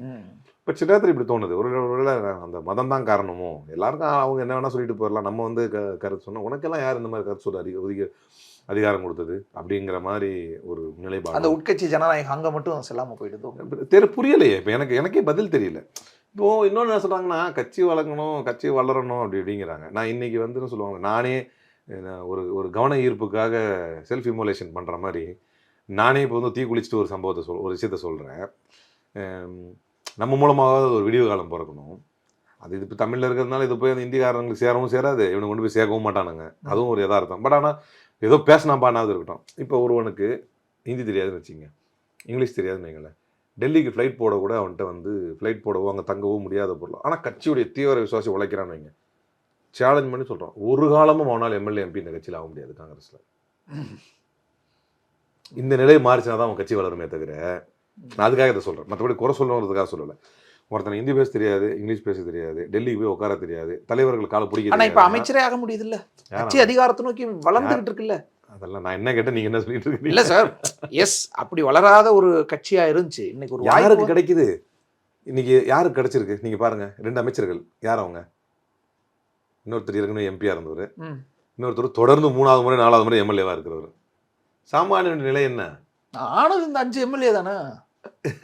நீங்க அமைச்சருக்கு எம்எல்ஏ கிடைச்சு நான் அக்செப்ட் பண்ண ஒத்துக்கிறேன். நான் கேட்கறது அடிப்படையில் இருப்போம் வளர முடியாத செட்டப் வச்சிருக்கீங்கன்றது இப்பதானே புரியுது. ஓகே, நீங்க நான் சொல்றேன் சேர்ந்து வளர்றதா இருக்கட்டும். அந்த பாயிண்ட்டுக்கு வாங்க. அப்படி வந்து ஒரு கட்சியோட சேர்ந்து நம்ம வளர்ந்துருக்கிறோமா வரலாறுல. இதே மாதிரி ஒரு மேண்டேட் ஸ்டீலிங் தான் வந்து இதில் பண்ணோம், மகாராஷ்டிராவில் பண்ணோம், அமைச்சரவையிலையும் பங்கெடுத்தோம். இன்னைக்கு நம்ம கட்சி பேரளவு கூட அங்கே இல்லை, அமைச்சராக கூட இருந்தோம். பிரயோஜனம் என்ன? டெல்லியில் இதே மாதிரி ஆதரவு தெரிவித்தோம், அவரே ஆட்சி அமைச்சார், எல்லாம் பண்ணோம். அவர் நம்மளை ஒழிச்சு கட்டிட்டு அவர் நம்மளை ஒழிக்க தான் நினச்சி அவர் ஒரு அரசியல் பண்ணார். முடிஞ்சு வர்றப்ப அடுத்து ரேகா குப்தா தான் வந்தாங்களே தவிர ஷீலா தீட்சித்துடைய ரெப்ரசன்டேட்டிவ்ஸ் யாரும் அதுக்கப்புறம் வரல. Congress is only remains in the history. அவ்வளோதான், சுத்தமாக பேரளவு கூட இல்லை. பாராளுமன்றத்தில் வாஷ் அவுட்டு, ஒன்றுமே இல்லை. அப்போ இது வந்து நீங்கள் பாருங்கள், யாரெல்லாம் வளர்த்தாங்க அப்படிங்கிறத பாருங்கள். யாரெல்லாம் போல்டாக நின்னாங்க, யாரும் இப்படி வளர்க்கல. திரும்ப நான் சொல்கிற உதாரணம் தான். அன்றைக்கி கூட கோச்சிக்கிட்டு ஒருத்தர் சொன்னார், எப்போ தான் எங்களை உதாரணம் சொல்கிறீங்க. அதிகாரத்தில் ஒட்டி இருப்பதனால் கட்சி வளரும் என்றால் ஜி.கே. வாசன் தான் இந்தியாவின் மிகப்பெரிய தலைவர். எத்தனை வேலை அதிகாரமாக இருந்தாலும் அங்கே இருப்பார். அவர் ஏதாவது ஒரு வகையில் போய் அதிகாரத்தில் பங்கெடுத்திருப்பார், அவங்க ஆளுங்களுக்கு என்ன வேணும் வாங்கி கொடுப்பாரு, எல்லாமே பண்ணுவார். இது கட்சி வளர்க்குற முறை இல்லையே. நீங்கள் உங்களுக்கு அமைச்சர் கொடுத்துட்டாங்கன்னா, நான் இன் அதர் ஆஸ்பெக்ட் நான் சொல்கிறேன், தாவேகா செய்யக்கூடிய, இப்போ வருவோம், தாவேகா செய்யக்கூடிய அனைத்து ஜனநாயக விரோத பாஜகவினுடைய எக்ஸாக்ட் ப்ராக்சியாக தாவேகா செயல்படும் என்று நான் அப்பத்தந்தே சொன்னேன். அதனால தான் நம்ம வந்து பாசிச கொள்கையில் ஒரு ப்ரூவன் கம்பேனியன் டிஎம்கே நம்மளுக்கு ஒரு ப்ரூவன் கம்பேனியன். இவங்க கிட்ட நம்மளுக்கு கருத்து வேறுபாடு இருந்தா கூட இவங்க மட்டும் பாஜகவோட போய் சேரலையான்னு இப்ப பேசுறாங்கல்ல காங்கிரஸ்ல இருந்தெல்லாம். சார் ப்ரூவன் கம்பெனிங்கிறது நான் திரும்ப என்ன ஒரு அழுத்தமா பதிய வைக்கிறேன். அதுக்கு இந்த சேர்ந்தாங்க அந்த சப்ஜெக்டையும் எடுத்துக்குவோம். அடுத்தது அது எப்போங்கிறதையும் எடுத்துக்குவோம். இன்னைக்கு அதை பத்தி அவங்களோட நிலைப்பாடு என்னன்றதையும் எடுத்துக்குவோம். ப்ரூவன் அப்படிங்கிறது வந்து கடந்த 20-30 ஆண்டுகள்ல நான் சொல்றேன், கடந்து தொடர்ந்து அதுக்கான நெருக்கடிகளை பார்க்குறாங்க, நம்ம கூட சேர்ந்து நிற்கிறாங்க, நம்மளையே ஆதரிக்கிறாங்க. இதை வந்து நம்ம ஷானவாசன வார்த்தையில சொல்றதா இருந்தா, அவர்கள் காலத்தில் எடுக்கப்பட்ட ஒரு தவறான முடிவு எப்படி உங்கள் காலத்துக்கு சரியான உதாரணமாகும்? அவங்களே அதை வந்து வருத்தப்படுற நிலையில தான் இருக்கிறாங்க. இது ஒன்று இருக்கட்டும். நான் இன்னொரு ஆஸ்பெக்ட் இதை சேர்ப்பேன், ஒரு கூடுதலாக ஒரு ஆஸ்பெக்ட் சேர்ப்பேன். அப்படி ஒரு கூட்டணியில் இருந்தார்கள் அல்லவா ஒரு காலத்தில். அந்த கூட்டணியில் இருந்த போது கூட பாஜகவினுடைய அடிப்படை கொள்கைகளுக்கு செக் வச்சு கூட்டணியில் இருந்தாங்க. இப்ப இவங்க வந்து பாஜக, இப்ப நம்ம விஜய் மீது எழுப்பக்கூடிய கேள்வி பாஜகவினுடைய அடிப்படை கொள்கை கூட இல்லை, ஓரளவு இது உதிரி கொள்கைகளில் ஒன்று. திருப்பரங்குன்றம் இஷ்யூ, கிறிஸ்தவர்களை தாக்குறது, இந்த மாதிரி சில உதிரி கொள்கை, அதை எதிர்த்து வாய் கூட திறக்காத ஒருவர் உங்களுக்கு சிறப்பாக தெரிகிறார். ஒரு காலகட்டத்தில் கூட்டணி வைக்கக்கூடிய சூழ்நிலையில் பாஜகவுக்கே வாய்ப்பூட்டு போட்டு கூட்டணி வைத்தது. பாஜகவோடு இந்த காலத்தில் இவங்க கூட்டணியில் இருந்த காலம் பூரா அவர்கள் பாபர் மசூதி பற்றி வாய் திறக்கவில்லை, வக்ஃப் அமெண்ட்மெண்ட் ஆக்ட் பற்றி வாய் திறக்கல, கட்டாய பதிவு திருமண சட்டத்தை பற்றி வாய் திறக்கல, யூனிஃபார்ம் சிவில் கோடை பற்றி வாய் திறக்கவே இல்லை. நடந்து அதுக்கப்புறம் தானே நான் என்ன சொல்றேன்னா, அது தப்பான முடிவு அப்படின்றது ஒத்துக்கிட்டு அதற்கு பிறகு குஜராத் கலவரம் ஒரு மாநிலத்தில் நடக்கிறது, அதற்கு பிறகு வைத்த கூட்டணி என்பது தவறானது, அதுல மாற்று கருத்தே இல்லை, அதுல இருவேறு கருத்துக்கு இடமே இல்லை. நான் செகண்டரியா தான் இந்த ஆப்ஷனை சொல்றேன். அப்படி வந்துட்டு இதெல்லாம் பண்ண விடாம தடுத்தோம் சொல்லிட்டு தான் போறாங்க, நீ வரதுனா வா அப்படின்ற மாதிரி. அகைன் சொல்ற தப்பான முடிவு, அதுல மாற்று கருத்து இல்லை, எந்த காலத்திலும் அதை நியாயப்படுத்த முடியாது. பாஜக என்பது ஒரு தேச விரோத சக்தி, அதனோடு எந்த தொடர்பு வைப்பதும் வந்து தவறானது தான். இன்னைக்கு அதை ரெகுலேட் பண்ணி தான் இவ்வளவு தூரம். இப்ப இதுக்கு மேல நான் வந்து இருக்கிறேன் எப்படியா ப்ரூவ் பண்ணணுங்கிற அளவுக்கு ப்ரூவ் பண்ணிருக்காங்கல்ல. நான் அதை தான் கேட்கிறேன். நான் ஒரே கேள்வி என்ன கேட்கிறேன்னா, இதுக்கு மேல உனக்கு நான் என்ன ப்ரூவ் பண்ணணும்? நான் இருந்தேன், போனேன், எல்லாம் உண்மைதான். ஆனா அதுக்கப்புறம் நான் நடந்துகிட்டது, என் அமைச்சரை கடந்த காலங்களில் போட்டு நசுக்குனது யாரு உங்களுக்கு தெரியாதா? எங்களை இல்லாத டாஸ்மாக் ஊழல் இருப்பதாக காட்டி சுப்ரீம் கோர்ட்டில் போய் கொண்டு வாங்கிட்டு வந்தாங்களே, அது யாரை முடக்குவதற்காக உங்களுக்கு தெரியாதா? நான் நேரடியாக எதிர்க்கிறேன் என்பதற்காக, கொள்கை ரீதியாக எதிர்க்கிறேன் என்பதற்காக பிஎம்சி திட்டத்தை ஏற்றுக்கல அப்படிங்கிறதுக்காகவும் சர்வசிக்ஷா அபியான் நிதியை வந்து நிறுத்தி வச்சு நீ ஏற்றுக்கிட்டாதான் கொடுப்பேன்னு டைரக்டா ஒரு ஒன்றிய அமைச்சர் பேட்டி கொடுக்கறதெல்லாம் பார்க்கலையா? இதெல்லாம் நான் யாருக்காக அனுபவிச்சேன்? இது ஒரு கொள்கை ரீதியான முடிவு தானே. அதனுடைய தொடர்ச்சியா தானே இன்னைக்கு தாவேக அரசும் இருக்கு. நாங்க அதே கொள்கைகள், எங்களுக்கு அரசியல் எதிரி தான் திமுகவை தவிர கொள்கை எதிரியா பாஜக தானே. திருப்பரங்குன்றத்தை சர்வே எடுத்துறாங்களாம், கொஞ்சம் பொறுத்து இருந்த அப்புறம் பேசுவோம். திருப்பரங்குன்ற மலையில விளக்கேற்றுக்கு சர்வே எடுத்துக்கிட்டு இருக்கிறாங்க, கொஞ்சம் பொறுத்து இருந்து பேசிடுவோம். ஏன்னா இதுக்கு முன்னாடி நீங்க ரியாக்ட் பண்ணியிருந்துருக்கணும் இந்நேரம். சார் நீங்க அதே கொள்கையில் வரக்கூடிய இது அப்படின்னு சொன்னா, சார் விசிகா காங்கிரஸ் கம்யூனிஸ்ட் ஐயுஎம் எல்லாம் கூட இருக்காங்க சார், அவங்க பார்த்துக்க மாட்டாங்களா, தடுக்க மாட்டாங்களா? அதுதான் இப்போ உச்சகட்ச காமெடியை இவங்க பண்ற எல்லாத்தையும் அவங்க டிஃபெண்ட் பண்ண வேண்டியது வரும். அதுதான் நம்ம பொறுத்து இருந்து அதை பார்க்கணும். நீங்க இப்போ வரைக்கும் அவங்க என்ன பண்ணியிருக்காங்கன்றதையும் பார்க்கணும். இப்போ வரைக்கும் என்ன பண்ணியிருக்காங்கன்னு பார்க்கும்போது கோர் இஷ்யூல வாய் திறக்காம இருக்காங்க. என்ன சொல்றாங்கன்னா, அது ஒரு ஸ்ட்ராட்டஜி அப்படிங்கிறாங்க. அவர் வந்து ஒரு சென்ட்ரிஸ்ட், அவர் லெஃப்டிஸ்டும் இல்லை ரைட்டும் இல்லை, அவர் வந்து ஒரு சென்ட்ரிஸ்ட், அதனால அவர் வாய் திறக்க மாட்டார். நான் சொல்றேன், வரலாற்றில் நீங்கள் எத்தனையோ தலைவர்களை படிச்சிருப்பீங்க, நான் ஒரு குறைவாக சில தலைவர்களை படிச்சிருப்பேன், புரட்சியாளர்களை பார்த்துருப்பேன், எழுச்சியாளர்களை பார்த்துருப்போம், சிந்தனையாளர்களை பார்த்துருப்போம். யாராவது ஒருத்தர் ஒரு அநீதி நடக்கும் பொழுது அமைதி காப்பது ஸ்ட்ராட்டஜி அப்படின்னு சொல்லியிருக்காங்களா? அது ஸ்ட்ராட்டஜியை எடுத்துக்க முடியுமா அப்படி அமைதி காத்தா? சார் வாயே திறக்க மாட்டேங்கிறாரு. மக்கள் தீர்ப்பு இல்லை சார், மக்கள் ஏத்துக்கிட்டாங்க. ரெண்டா பிரிச்சிருங்க. நான் சொல்வது கொள்கை அடிப்படையில் போகிறோமா கேட்கும் போது தான் நீங்க இதை கேட்டீங்க. அது அதனோட தொடர்ச்சியா வந்து அவைக வந்திருக்குன்னு சொன்னீங்க. ஆக நான் மக்கள் தீர்ப்புக்கு வந்துடுறேன். மக்கள் தீர்ப்பை ஏற்றுக்கணும், அப்போ பிஜேபி ஏற்றுக்கலாம். தேசிய அளவில் பிஜேபி மக்கள் தீர்ப்புக்கு பெரிய கட்சியாச்சு, 3வது முறை வந்துட்டாங்களே, ஆதரவு வேற தேவைப்பட்டுச்சு. அப்போ பிஜேபி எடுத்துட்டு போயிடலாமே சார். ரெண்டா பிரிச்சிருங்க. மக்கள் தீர்ப்பு ஆக இன்னொரு கருத்தும் சொல்றேன், அதில் I have other reservation as well. மக்கள் தீர்ப்பு என்பது எப்படி இருக்குதுன்னா, விஜய் தனியாக ஆட்சி அமைப்பதற்கான தீர்ப்பை மக்கள் தரல, ஒரு கூட்டணி ஆட்சி, அதான் கூட்டணி ஆட்சி அமைச்சிட்டார்ல. அது வாங்க பாயிண்ட்டுக்கு. அப்போ இதுல என்னென்ன நியாய தர்மத்தை அவர் மேற்கொண்டார்? அவர் சொன்னது தீய சக்தி திமுக. ஒரு வாதத்திற்கு அவர் என்டிஏலேருந்து வெளியே வரீங்களா அப்படின்னு ஒரு அஃபீஷியலாக ஒரு ரெக்வெஸ்ட் வச்சு ஏடிஎம்கே கூட கூட்டணி வச்சிருந்தா அவர் யாருமே கொஸ்டின் கேட்க மாட்டாங்க. ஏன்னா அவருடைய கொள்கை எதிரியார், அவருடைய அரசியல் எதிரி. அரசியல் எதிரிங்கிறது அவர் வேணா பிரித்து சொல்லலாம். அரசியல் எதிரியாக ஒருத்தர் நீங்கள் உங்களை நான் அரசியல் ரீதியாக எதிர்க்கிறேன்னாலே, நீங்கள் என்னுடைய நான் அதை கொள்கை ரீதியாக எதிர்க்கிறனால தான் உங்களை அரசியல் ரீதியாக எதிர்க்கிறேன். அப்போ இங்கிருந்து ஸ்டார்ட் ஆகுது இந்த கான்ட்ரவர்சி. எப்படின்னா, இவங்களை எதிர்த்து தான் நான் வாக்கே பெறுறேன். இப்போது சண்முகம் வந்து ஒரு இதில் சொல்கிறாரு, சிரிப்பாக இருக்கும் அதை கேட்குறப்ப. நாங்கள் ஏன் அப்படி போனோம் அப்படின்னா மக்கள் ஏற்றுக்க மாட்டாங்க, அதனால தான் நாங்கள் வந்து விஜய் கூட போனோம். என்னத்தை மக்கள் ஏற்றுக்க மாட்டாங்க? திமுக அதிமுக கூட்டணி வைப்பதே மக்கள் நடக்காத ஒன்று. எங்கோ பேசிட்டு இருந்தோம். பேசிட்டீங்கல்ல. ஆனா யாரு தான் பேசுனது? என்ன அபிஷியலா சரி வேற official-ஆ சொல்லல. சரி ஓகே, நான் வாதத்துக்கு வச்சுக்கிறேன், அபிஷியலாக கூட வச்சுக்கிறேன். ஒரு வாதத்துக்கு பேசிக்கிட்டாங்க அப்படின்னு பேசிக்கிட்டு இருந்த ஒண்ணுக்காக இவர் என்ன பண்ணிட்டாருன்னா, திமுகவை எதிர்த்து தான் அதிமுக உருவாக்கப்பட்டது. இயற்கையிலே ரெண்டுமே எதிரெதிரான சக்தி. இவர்கள் இருவர் கூட்டணி வைப்பதை, இவங்க 2 பேர் கூட்டணிங்கிறது ஒன்றும் இல்லை. உங்களை கூப்பிட்றாங்க, அதில் கம்யூனிஸ்ட்டை கூப்பிட்றாங்க, அதானே அவர் சொல்ல வராரு. இவர் வந்து நேரடியாக போய் அதிமுக கூட்டணி வைக்க போகிறதில்ல. இவர் என்ன பண்ண போறாரு? திமுகவுடைய கூட்டணி கட்சி இவரையும் கூப்பிட்றாங்க வாங்கன்னு. அதை மக்கள் ஏற்றுக்க மாட்டாங்களாம். ஏன்னா ஏங்க ஏற்றுக்க மாட்டாங்க அப்படின்னா, திமுகவும் அதிமுகவும் எதிரெதிர் திசையில் இருக்கிறவங்க. அப்போ தாவேக்காவும் திமுகவும் எதிரெதிர் திசையில் இருக்கிறவங்க தான். திமுக கூட ஒட்டிட்டு இருக்கிற நீங்கள் போகலாமா? அப்போ அதை மட்டும் மக்கள் ஏற்றுக்குவாங்களா? யாருங்க விளையாட்டு பண்ணுறீங்க? மக்கள் பார்த்துட்டு இருக்காங்க. இந்த மாதிரி மடத்தனமான பேச்செல்லாம் மக்கள் ஏற்றுக்குவாங்களா? அப்போ ஒன்று. அப்போ நான் அது அதிமுக கூப்பிட்டுருக்கலாம், பேசாம என்டிஏல இருந்து வெளில வாங்க அப்படின்றீங்க. ஆனா சார், அதிமுகவை ஏற்கனவே தேர்தலுக்கு முன்பாகவே கூட்டணிக்கு 2 பேரும் பேசினதா சிவி சண்முகம் சொல்றாரு. யாரு? சிவி சண்முகம். நாங்க முன்னாடியே அப்ப எடப்பாடி தட்டி விட்டாரு, அநாகரிகமா அவங்களா போகணுன்ற அளவுக்கு பண்ணிட்டாங்க. ஸோ தேர்தலுக்கு முன்னாடி நாங்க கூட்டணிக்கு வந்தப்ப நீங்க எங்களை அசிங்கப்படுத்தி அனுப்பிச்சிட்டீங்கல்ல, இப்ப நான் ஏன் உன்னை கூப்பிடணும் அப்படின்னு நினைச்சிருக்கலாம்ல. ஓகே, நினைச்சிருக்கலாம். அதனால அந்த கட்சியை உடைச்சி விஜய் கூப்பிடுறதை ஏத்துக்கலாமா? அவரா உடைக்கிறாரு விருப்பப்பட்டு. அதுவா உடையுது? அதுவா உடையுது? விஜயோடைய ஆட்சியை பார்த்து வருகிறது. செங்கோட்டையன் சொல்றாருல்ல, இவர் ஏன் போய் அவங்கள எடப்பாடியை பார்க்காம இவங்களை பார்த்தாரு? எடப்பாடியை பார்க்கறதுல அவருக்கு என்ன மன நெருடல் ஏற்பட்டது? இல்ல அவங்க பிரச்சனையா இருக்கு இந்த நேரத்துல போய் ரெண்டு பக்கம் பார்த்துக்கூடாதுல. ஒரு முதலமைச்சர், ஒரு பெரிய மனுஷன் தானே. முதலமைச்சர் என்பது வயது வைத்தல்ல, வகிக்கின்ற பொறுப்பை பார்த்தீங்கன்னா எல்லாரும் பெரிய மனுஷன் தான் சார். இல்லைங்க, சிவி சண்முகத்தை விடவோ எடப்பாடியை விடவோ எங்க தலைவரை விடவோ வந்து சின்னவர் தானே, வயசு குறைவானவர் தானே. அப்படிங்கிறப்ப வயதை விட்டுருவோம். அவரும் முதல்வருங்கிறது தமிழ்நாட்டுக்கே அவர் தான் தலைமகன். இந்த மாதிரி சில்லியா நடந்துக்கலாமா? என்ன சில்லி இது? எடப்பாடியை பார்க்காம போய் சிவி சண்முகத்தை பார்க்கறது நல்ல மெச்சூரான பாலிடிக்ஸா? அவர் இஷ்டம் இல்ல சார். என்னது இது? யாரை பார்க்கணும் யாரை பார்க்க கூடாதுன்னு கூட நீங்களாம் டிக்டேட் பண்ணணுமா? எடப்பாடியை பார்க்காம நீங்க எல்லாரையும் பார்த்துருக்கீங்க. யாரை பார்க்க நீங்க இவங்கள தான் பார்க்கணும்னு நான் சொல்லல. எப்ப இந்த கேள்வி வருதுன்னா, 2% சீமானோட போய் பார்த்துட்டீங்க.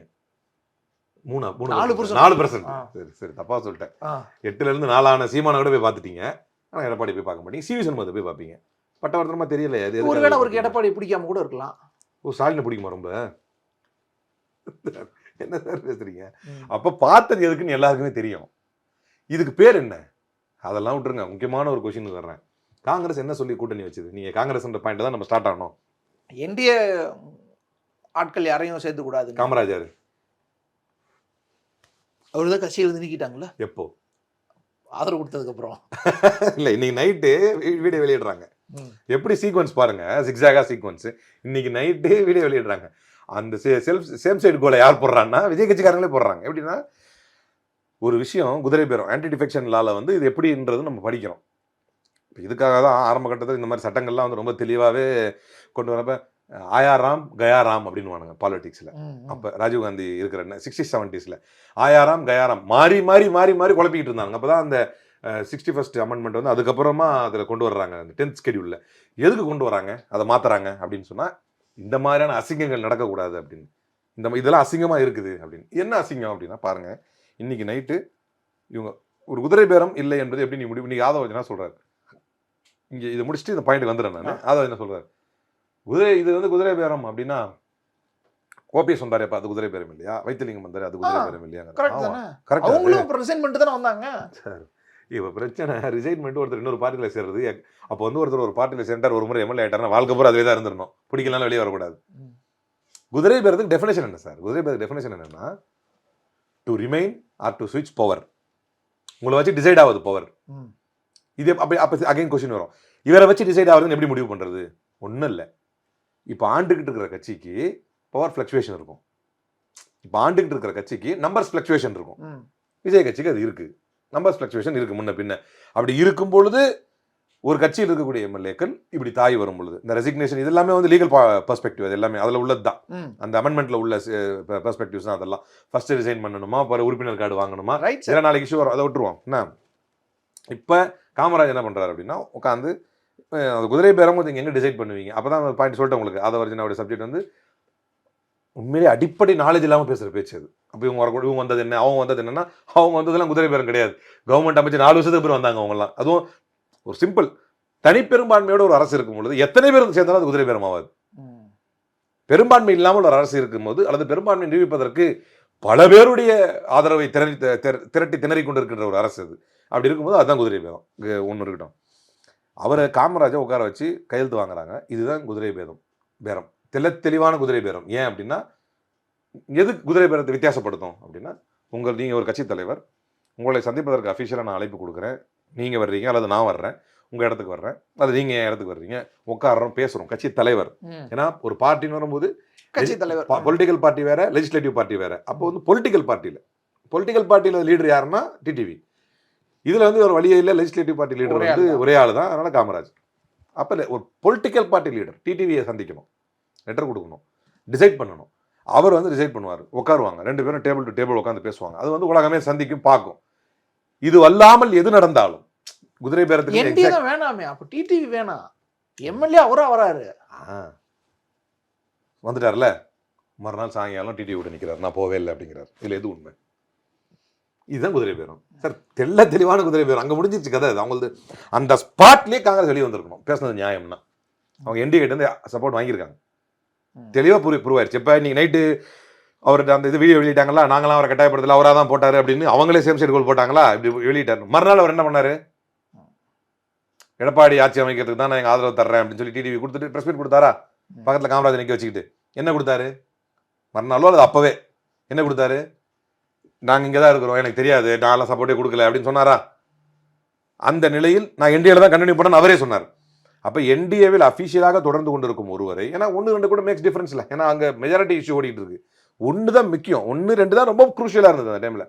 அப்போ தன் ஆட்சியை தக்க வைப்பதற்கு எந்த நொடி அவர் காமராஜிடமிருந்து ஆதரவை அவர் என்டிஏவிலிருந்து வெளியே அஃபிஷியலாக வருவதாக அவர் சொல்லவே முடியாது. பொலிட்டிக்கல் பார்ட்டியில தான் சொல்லணும், ஏன்னா அவர் அந்த பொலிட்டிக்கல் பார்ட்டியிலிருந்து வர்றாரு. நீங்க உதாரணத்துக்கு காமராஜ் இன்னைக்கு சொன்னாலும் அது ஏற்றுக்கொள்ளப்பட மாட்டாது, ஏன்னா அது சொல்ல வேண்டியது political party leader TTV Dhinakaran தான். அப்ப அவர் சொல்லாமல் அவருடைய ஆதரவை இவர்கள் பெற்றது என்பது to form and to remain in power, they sought the support of NDA. முடிஞ்சு போச்சு. காங்கிரஸ் வந்து சொல்லிச்சு, அவர் வந்து ஃபியூச்சரில் செக்யுலர் இது கம்யூனல் ஃபோர்ஸஸோட கைகோர்க்க மாட்டார் என்கின்ற நிபந்தனையோடு நாங்கள் போகிறோம் அப்படின்னார். அந்த நிபந்தனையை எப்போது அவர் காமராஜிடம் போய் கையேந்தினார் அன்றைக்கி முடிஞ்சு போச்சு. இந்நேரம் உண்மையிலேயே நேர்மையானவர்கள் காங்கிரஸ்காரன் வெளியே வரணும். அந்த அந்த அந்த அந்த நிலைப்பாடு அப்போயே வந்து வெளியே வந்துருக்கணும். அப்பதான் சொல்லிட்டு தான் இருக்கேன். அதுக்கப்புறம் அமைச்சரவை எல்லாம் கொடுத்துட்டாங்க, கொடுத்துட்டா முடிஞ்சு போயிருமா? எவ்வளவு முக்கியமான விஷயம். 59 வருஷத்துக்கு அப்புறம் தமிழ்நாட்டு அரியாசனத்துக்குள்ள காங்கிரஸ் அரியாசனத்திற்குள் நீங்கள் வருவது மாற்றம் அல்ல. அது எப்படி வேணா நீங்க வரலாம், அது நீங்க பிஜேபி சேர்ந்து வாங்கிக்கிங்க. இதுதான் அரசியல் தான், இது அரசியல் கிடையாது. உங்களுக்குன்னு ஒரு ஆஸ்பெக்ட், ஒரு பிரின்சிபல்ஸ் இருந்துச்சு. காங்கிரஸ் எதனால சார் ரூல் ஆச்சு? இப்போ நான் சொன்னேன், நீங்க வெற்றி மேல் வெற்றி குவித்தீர்கள்னா உங்களை வந்து சேர்ந்தோம். என்ன நம்ம சொல்றாங்க, வந்துட்டார் அங்கே போயிட்டார் அப்படின்னு. காங்கிரஸ் நான் போய் இணையும் பொழுது 1 மாநிலம் அல்லது 2 மாநிலத்தில் தான் ஆட்சியில் இருந்தது.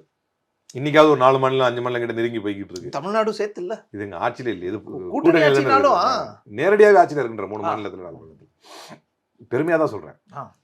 அப்ப அதை நம்ம பார்த்து போகல அந்த டைம்ல, அந்த பிரின்சிபலை பார்த்து தான் போகணும். என்ன நடந்தாலும் ஜென்டலா இருக்கான் என் மனுஷன் அப்படின்ட்டு ஒரு பேர் இருந்ததுல ராகுல் காந்திக்கு. நொறுங்கி போச்சே, மண்ணோட மண்ணாகி போச்சே.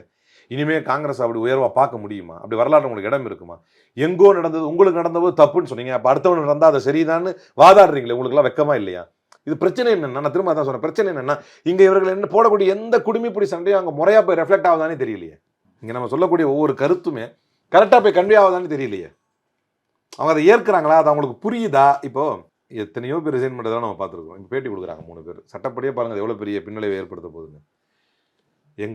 ஃபஸ்ட்டு அந்த நடக்காத ஒரு கதையை சொல்கிறாங்க, அது சட்டமும் ஏற்காது, கோர்ட்டும் ஏற்காது. என்னது திமுக அதிமுக கூட்டணி வைக்க பார்த்தாங்க, நாங்கள் அதை ஏற்க மாட்டோம்னு சொல்லி சிவி சண்முகம் சொல்கிற கதை. ஏன்னா அது வந்து எக்ஸாக்டாக லீடர்ஸ் இன்வால்வ் ஆகலை, எக்ஸாக்டாக அது நடக்கவும் இல்லை. ஸோ அது இல்லை. அப்போ அவங்க வந்து நீங்கள் ரிசைன் பண்ணுறதுக்கு என்ன காரணம்னு கேட்கும்போது 3 பேர் உட்கார வச்சுட்டு அந்த மரகதம் என்ன சொல்கிறாங்க, நாங்கள் கடந்த ஆட்சியில் எப்படியும் முயற்சி எடுத்தோம், எங்களுக்கும் வந்து இது கிடைக்கல, எதிர்கட்சியாக எம்எல்ஏ வரணும், தொகுதிக்கு எதுவும் செய்ய முடியல.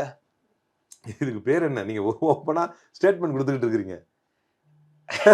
ஓப்பனாக ஸ்டேட்மெண்ட் கொடுத்துட்டு இருக்கீங்க சார். ஆளுங்கட்சியாக இருந்தால் தான் முடியும். அப்போ ஆளுங்கட்சி பாஜக வந்தாலும் போயிடுவீங்க. மற்றவங்க என்ன வித்தியாசப்படுறாங்க? இவங்க 3 பேர், இவங்க 3 பேரை ஏற்றுக்கிற ஒரு கூட்டணியில் காங்கிரஸ் இருக்கிறது காங்கிரஸுக்கு வெக்கக்கேடா இல்லை?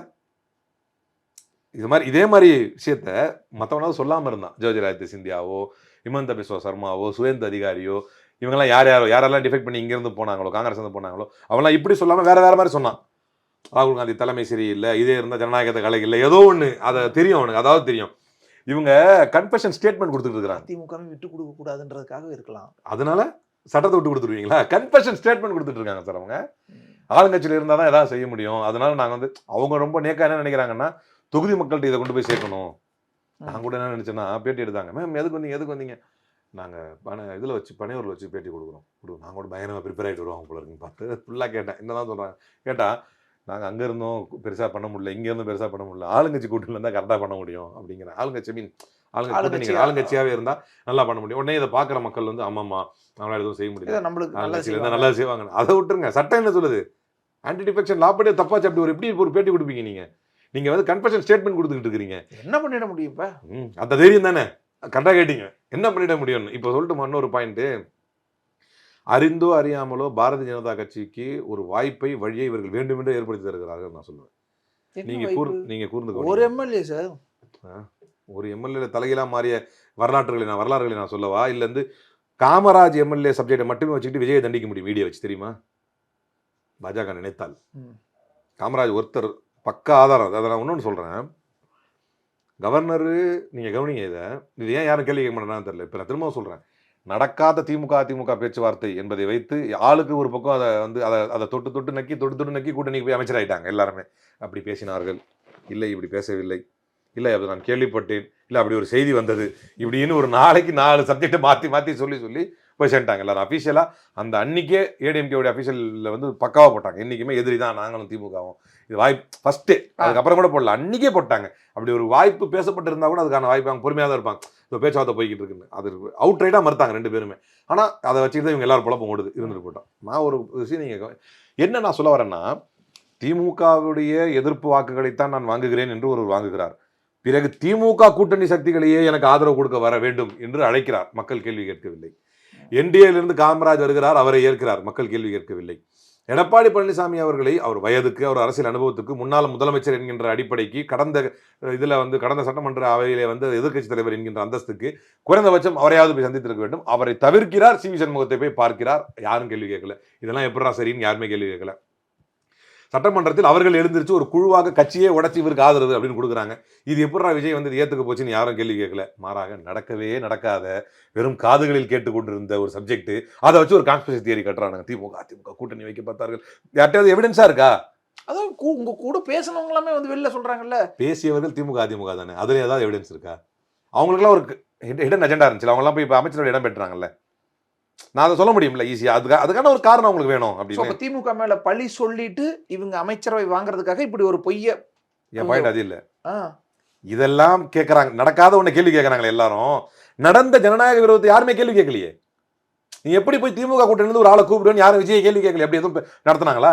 அப்படி யாராவது கேட்கறாங்களா கேள்வி? வாய்ப்பு கொடுத்துட்டு ஒரு 6 மாசம் பொறுமையா தான் இருப்போமே. சார் வாய்ப்பு யாரு சார் கொடுப்பீங்க? திரும்ப அங்க வரணும். வாய்ப்பு பொறுமையா ஒரு 6 மாசம் இருப்போம். ஆட்சி அமைச்சிட்டாரு, ஒரு 6 மாசம் திமுக கூட்டணி அமைக்கிட்டுமே ஒரு பொறுமையா ஒரு 6 மாசம் இருங்களேன். நியாயம் தானே. அது ஏன் பொறுமை இல்ல? அதுல ஏங்க திமுக மட்டும் எதுக்கு அந்த அக்கௌண்டபிலிட்டி? இவங்களுக்கு அக்கௌண்டபிலிட்டியே இல்லையா? இதையும் கேள்வி கேட்கல யாரும். நான் இன்னொன்னு கூட கேள்வி கேட்கிறேன், அது சரியான பாருங்க. Correct me if I am wrong. Governor single largest பார்ட்டியை வந்து கூப்பிடணும், அது மரபு. விதி என்பது டிஸ்கிரிப்ஷன் தான். அவர் நினைச்சாருன்னா இல்ல நீங்க பக்கா எனக்கு மெஜாரிட்டி ப்ரூஃப் யாரை வேணாலும் கூப்பிடலாம், அதான் உண்மை. அப்ப ஆனால் அவர் என்ன செய்தார் அப்படின்னா, முதல்ல போகும்போது நீங்க உங்ககிட்ட மெஜாரிட்டி இல்லை போங்க அப்படின்னு அனுப்பும்போது நீங்களும் கண்டிச்சிருப்பீங்க, நானும் கண்டிச்சிருக்கேன். இது தப்பு. நானும் தலைவரே வந்து கண்டிச்சார், ஏ தப்பு, சிங்கிள் லார்ஜஸ்ட் பார்ட்டியை கூப்பிட்டுருணும் நீங்க முறை அப்படின்னு. ஆனா அப்போ கவர்னர் வந்து இல்ல நீ போய் மெஜாரிட்டி எடுத்துருவா அப்படின்னு நினைச்சிட்டார். அதுக்கப்புறம் இவர் 2 and 4 மோஷன் ஆரம்பிக்கிறார். போறாரு வராரு, 3 நாள் 4 நாள் அப்படி போறாரு வராரு. போயிட்டு வந்துட்டோன்னே இல்லை பாருங்க ஜனாதிபதி ஆட்சி கொண்டு வர போறாங்க, கவர்னர் ஆட்சி கொண்டு வர போறாங்க, கவர்னர் ஆட்சி வரக்கூடாது, கவர்னர் ஆட்சி வரக்கூடாது. என்ன பண்ணணும்? யாருமே ஒருத்தவங்க சொல்லல, போய் ஏடிஎம்கே ஆதரவு கேளுன்னு. ஏன்னா அதான் உனக்கு நேச்சுரல் அலி. ஏன்னா when you are anti-DMK நீங்க ஏடிஎம்கே போய் கேட்டு பாருங்க. ஒரு வாதத்தை கூட அவர் கேட்கவும் இல்லை. ஆனால் எல்லாரும் சேர்ந்து சொன்னாங்க, ஏன்பா கம்யூனிஸ்ட் கூப்பிடுங்களப்பா, விசிகா கூப்பிடுங்களப்பா அப்படின்னு சொன்னாங்க எல்லாருமே. சரி கூப்பிட்டு வந்துட்டார். முதலில் சட்டப்படியே இவர் சட்டப்படினா மரபுப்படி அழைத்திருக்க வேண்டியவர். எல்லாரும் சொன்னோம் அது தப்புன்னு. அப்போ அழைக்கலை. இவர் போறாரு வராரு, எல்லாரையும் சந்திக்கிறாரு. போய் சந்திச்சு திமுக ஆதரவு சக்திகளை மட்டுமே சந்திக்கிறார். திமுக ஆதரவு சக்திகளை மட்டுமே தன்னுடைய கூட்டணிக்கு அழைத்து திமுகவை தனிமைப்படுத்துகிறார். திமுக நிர்பந்திக்கப்படுகிறது. திமுகவும் சொல்லுகிறது, சரி ஆதரவு ஜனாதிபதி என்ன பண்றது, அது தலைவரே சொன்னார், நான் கொடுத்துட்டு வாங்கன்னு சொன்னா அமைச்சர்கள் போய் கேட்டாங்க அப்படின்னு சொன்னார். சரி கொடுங்க அப்படின்னு சொல்லிட்டாங்க. சொல்ல நியாயமா பார்த்தா நிர்பந்திக்கப்படுறது தான். ஜனநாயகத்துல நீங்க எந்த இடத்துல இருந்தீங்கன்றது வரலாற்றுல எழுதுவாங்க. இப்ப ஆதரவு கொடுக்கலன்னா ஜனாதிபதி ஆட்சி வர்றதுக்கு ஸ்டாலின் தான் காரணம், எல்லாத்துக்கும் திமுக தான் காரணம். இவங்க மேல எல்லாம் வராது, திருமாவளவன் காரணம், எதுக்கு இருந்தாலும் திமுக தான் காரணம். ஓகே, சூலூர்ல வந்து உன்னோட இன்னெஃபிஷியன்சி காரணம் எவனும் சொல்லாம உங்க அந்த கான்ஸ்பிரசி தியரி வீடியோ போட்டுக்கிட்டு இருக்கான். அது ஒரு திமுக காரன் கற்பழிச்சு வேணாலும் அவன் குற்றவாளி தான். அவன் எந்த கட்சியா ஒரு கால் இருந்தாலுமே கூட அவன் வெறும் குற்றவாளியா தான் அவனை பார்க்க முடியும். அந்த குற்றத்தை தடுக்க தவறிய பொறுப்பு அரசுக்கு வரும். அப்படி பார்த்தாலும் இல்ல திமுக காரங்க சேர்ந்து கரண்டை கட் பண்ணி விடுறாங்க, கையை வெட்டி விடு, சட்டத்தை போட்டு கரண்ட் கட் பண்ண கையை வெட்டணும், சட்டத்தை போடு. சட்டம் போடுற இடத்துல நீ இருக்கிறல்ல, அப்ப யாரை கேட்பாங்க? அதிகாரி தானே கேட்பாங்க. சரி பாயிண்ட்டுக்கு வருவோம். இப்போ லாஸ்ட் என்ன சொல்லிடுவாங்க, ஜனாதிபதி ஆட்சி இன்னைக்கு ஒரு வருஷம் ஓடுதுன்னா 6 monthsல இருந்து எக்ஸ்டெண்ட் பண்ணி 1 year 3 year எது வரைக்கும் இழுக்கிறாரோ நம்ம எப்படி சொல்ல முடியாது. காஷ்மீர் மாதிரி கூட ஆகி போச்சுன்னா 5 வருஷம் இழுத்து விட்டாங்க. காஷ்மீர்ல ஏதோ ஒரு காரணம் காட்டி மாதிரி இழுத்து விட்டாங்கன்னா அதுக்கு காரணம் திமுக தான் அப்படின்னு தேவையில்லாத பழியை சுமக்க நான் தயாரில்லை, நீங்க என்ன பண்றீங்களோ பண்ணிக்கிங்கிற ஒரு நிர்பந்தத்தை கொடுத்தார்கள். எல்லாம் முடிஞ்ச வரும்போது தான் அந்த காமராஜ் இஷ்யூவை கொண்டு வந்து கரெக்டாக கம்ப்ளைண்ட்டாக டிடிவி கொடுக்குறாரு. சட்டப்படி கவர்னர் இப்போது தாராளமாக விஜய் ஆட்சி அமைக்க அழைக்காமல் நிறுத்த முடியும். ஏன்னா என்கிட்ட வேலிட் எவிடன்ஸ் இருக்கு. ஒரு பெரிய புகார் கொடுத்துருக்காங்க. இதில் இடி வர வேண்டியிருக்கு. இந்த வழக்கை நான் சிபிஐக்கு அனுப்புகிறேன். இந்த வழக்கை விசாரிச்சுட்டு முடிவாகிற வரைக்கும் அழைக்க முடியாதுன்னு தாராளமாக ஆளுநர் சொல்ல முடியும். ஆனால் இவ்வளோ பெரிய ஆதாரத்தை கையில் வைத்துக்கொண்டு அவர் ஆட்சி அமைக்க அழைக்கிறார். அப்போ எப்படி? பின்னாடி பிஜேபி இருக்குன்றீங்களா? அஃப்கோர்ஸ் அவங்க ஒரு எம்எல்ஏ தான். ஏடிஎம்கே நம்பி இதுக்கு பிரயோஜனம் இல்லை. அவங்களுக்கு ஐடியாலஜிக்கலி எல்லாருக்கும் தெரியும் இந்தியாவில் மிகப்பெரிய குடைச்சல். நான் சொல்லுவேன் அடிக்கடி, நானே காங்கிரஸ் இருக்கும்போது சொன்னது உண்டு. தேசிய அளவில் பாரதிய ஜனதா கட்சி என்கின்ற கட்சிக்கான மாற்று கட்சி வந்து காங்கிரஸ். ஆர்எஸ்எஸ் என்கின்ற சித்தாந்தத்துக்கான மாற்று மருந்து வந்து திராவிடம். ஏன்னா இவங்க வந்து அடிக்கிற அடி மாதிரி யாருமே வந்து இந்தியாவில் அடிச்சதில்லை. அது நீங்க நேம் வாட்டர் சனாதனம் ரோவை கூட வந்து ராகுல் காந்தி தாங்குவாரா அப்படி ஒரு அடியை? உதயநிதி தாங்கிறாருல, பின்ன தாங்கி தானே இருக்காரு. தொடர்ந்து தானே பேசுறாரு, சட்டமன்றத்தை திரும்ப பேசுறாருல. என்ன இவ்வளவு தூரம் சொல்லிக்கிட்டு ஆட்சியே இழந்துட்டீங்கன்னு சொன்னா பேசுறாருல. அதுதானுங்க கொள்கை, அதுக்கு தானே நிக்கிறோம் பின்னால. வேற என்ன வேணும் நமக்கு? வேற என்ன வேணும்? இல்ல வேற என்ன வேணும் வாழ்க்கையில? இப்படி கொள்கை ரீதியா நிக்கிற ஒரு தலைமையின் பின்னால நிக்கிறத விட வேற என்ன பெருசா சாதிச்சிட போறோம்? தாய் வீட்டுக்கு வந்த மாதிரி இருக்குல்ல, ரிலாக்ஸ்டா. அப்ப கமிங் டு த பாயிண்ட், அப்போ பாரதிய ஜனதா கட்சிக்கு இப்போ நீங்க என்ன நினைக்கிறீங்க? எத்தனை மாநிலங்களில் இதை விட பெரிய பெரிய மகாராஷ்டிரா போன்ற மாநிலங்கள்லாம் சின்ன சின்ன மூமெண்ட்லாம் தலையிடுவாங்க. இன்னைக்கு வந்து தெளிவா தெரியுது, லீமா ரோசா யாரை வைத்து எங்கிருந்து அதிமுகவில் காய் நகர்த்தி இன்னைக்கு இன்னொரு எம்எல்ஏ வருவார்ல, இசைக்கு சுப்பையா வந்து ரிசைன் பண்றாரு. இப்போ அடுத்தடுத்து என்ன நடக்க போகுது? இதெல்லாம் வந்து பிஜேபி பார்க்கலையா? பிளைண்ட் ஃபோல்டா இருக்கா? இதுவே மற்ற மாநிலங்கள், இது நம்ம மாநிலத்திலேயே ஜெயலலிதா அவர்கள் இறந்தோடனே பிஜேபி ரோல் எவ்வளவு இருந்துச்சுங்க? கவர்னர் ரோல் என்னவா இருந்துச்சு? எவ்வளவு பேர் ரோலா இருந்தது? அவர்கள் விரும்புகின்ற எடப்பாடி பழனிசாமியை உட்கார வைக்க வேண்டும், அவர்கள் விரும்பாத அந்த நேரத்தில் அவர்கள் விரும்பாத டிடிவியும் சசிகலாவையும் வேறு இருக்க வேண்டும் என்பதற்கு என்னென்னலாம் பண்ணாங்க. அந்த சுகாஷ் சந்திராவுடைய வழக்கை வச்சு இரட்டையலை பெறுவதற்கு லஞ்சம் வாங்கினார் தூக்கி டிடிவி தினகரன் உள்ள வச்சாங்க. சசிகலாவை வந்து பம்படியா தூக்கிட்டு போய் உள்ள வைக்கிற வரைக்கும் ஆட்சி அமைக்காம பார்த்துக்கிட்டாங்க. அதுக்கப்புறம் இவர் வந்த உடனே டிடிவி டைட்டாக ஓரம் கட்டினாங்க. தன் கையில் ஆட்சி. இவ்வளோ சக்தி படைத்த பாஜக ஒன்றும் இல்லை. போன இதில் தான் 2019 தானே, 2016 2016 to 2021 வரைக்கும் அவ்வளோ பவர்ஃபுல்லாக ஆக்டிவாக இருந்த பாஜக இப்பயும் அமைதியாக இருக்கு. என்னென்ன நடக்குது? பிரேக்கிங் நியூஸ் தானே, தினந்தோறும் பிரேக்கிங் நியூஸ் தான். இவங்க போய் இணைவாங்களாம், சட்டமன்றத்தையே அதாவது தலைமைச் செயலகத்தையே கட்சி அலுவலகமாக மாற்றி சால்வை போட்டு கட்சிகளை சேர்த்துக்குவாங்களாம். உடனடியாக வந்து இப்போ சார் புகார் சட்டப்படி பார்த்தீங்கன்னா இந்த அமெண்ட்மெண்ட் படி, இந்த 91st அமெண்ட்மெண்ட் படி இந்த பிரைமரி மெம்பர்ஷிப் வந்து உடனடியாக அவன் வந்து சேர்ந்த உடனே கொடுக்கலாமா கொடுக்கக்கூடாதா அப்படிங்கிறது வந்து நிலுவையில் இருக்குது. இவங்க என்ன பண்ணுறாங்க, அதே நாளில் அவங்கள வந்து ரிசைன் பண்ண வச்சு அதே நாளில் கொடுக்க வைக்கிறாங்க. இது எல்லாத்தையும் பாஜக கவனிக்காமல் இருக்குதா? நான் என்ன சொல்கிறேன்னா 1621 எஃபெக்டிவாக இருந்த பாஜக ஸ்டேட் கவர்மெண்ட்டுடைய ரோலில் அதிமுகவுடைய செயல்பாட்டில் அவ்வளோ எவ்வளோ எஃபெக்டிவாக இருந்தது. சின்ன சின்ன முடிவு கூட சார் அவ்வளோ ஏன் சார் முதலமைச்சர் துணை முதலமைச்சர் இருந்துருப்போம் அப்படின்னு டிடிவியும் ஓபிஎஸ்சியும் சேர்த்து வச்சது யாரு? சரி, இபிஎஸ்சி ஓபிஎஸ்சியும் சேர்த்து வச்சது யாரு? தெரியாதா என்ன யார் சேர்த்து வச்சாங்க? அவ்வளோ எஃபெக்டிவா இருக்கிற ரோல் இப்போ ஏன் பிஜேபி அமைதியா இருக்கு? இது முழுக்க முழுக்க தனக்கு எந்த ரோலுமே இப்போ இல்லை. ஏன்னா ஏடிஎம்கே ரூல்ட் அவுட்டு, திரும்ப அவங்களை ஏதாவது பண்ணி ஆட்சி கொண்டு வர வேண்டிய திறமை வந்து இல்ல, பாஜக இல்ல. விஜய் முன்னாடி இந்த வேலை ஆகாதுன்னு ஒருவேளை அவங்க சைலண்டா இருக்காங்களோ? விஜய் நமக்கு எந்த தொந்தரவும் கொடுக்க மாட்டாருங்கிறதுக்காக அவர் சைலண்டா இருக்கிறாங்க.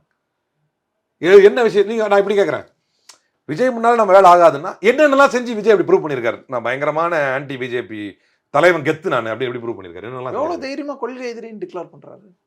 என்னென்னலாம் கொள்கை? இங்க கொள்கையுடைய விஷயங்கள் என்ன? திருப்பரங்குன்றம் இஷ்யூ, கிறிஸ்தவர் மீதான தாக்குதல், கவின் படுகொலை, வாய் திறந்திருக்காரா விஜய்? என்னமோ அவர் வாய் திறந்த மாதிரி. சார், பவானி சாகர்ல உங்களோட சொந்தக்காரங்களை வேட்பாளரை நிறுத்துறாருல, பெரிய சாதனை சார். இஷ்யூ மேல குரல் கொடுங்க சார்.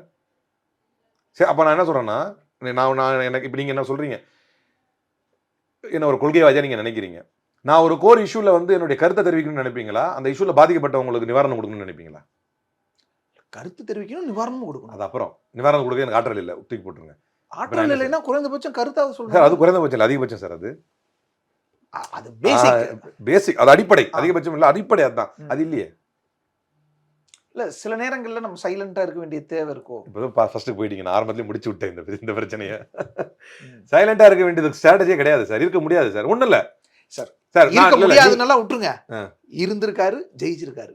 ஜெயிச்சா பிஜேபி போயிடுங்க. அப்போ ஜெயிக்கிறது தான் உங்க பிரச்சனை அப்படின்னா ஒன்றும் சார், பிஜேபி என்ன தான் பண்ணுவான்? நீங்கள் ஜெயிக்கிறது பெரிய இதாக பேசுறீங்க. மகாராஷ்டிராவுக்கு போவான் சார், ஜரங்கி பாட்டில் என்ன பிரச்சனை பண்ணிட்டு இருக்கு, நீ இந்த மாதிரி இஷ்யூவில் நீ போட்டு போராட்டம் பண்ணிட்டு இருக்க, இவனை நமக்கு அகைன்ஸ்டாக அறிவிச்சிரு, அவன்லாம் யார் எஃப்சி இவெல்லாம் வேணாம், கைத்தோ சேஃபேன் மோடியை பேசுவார்.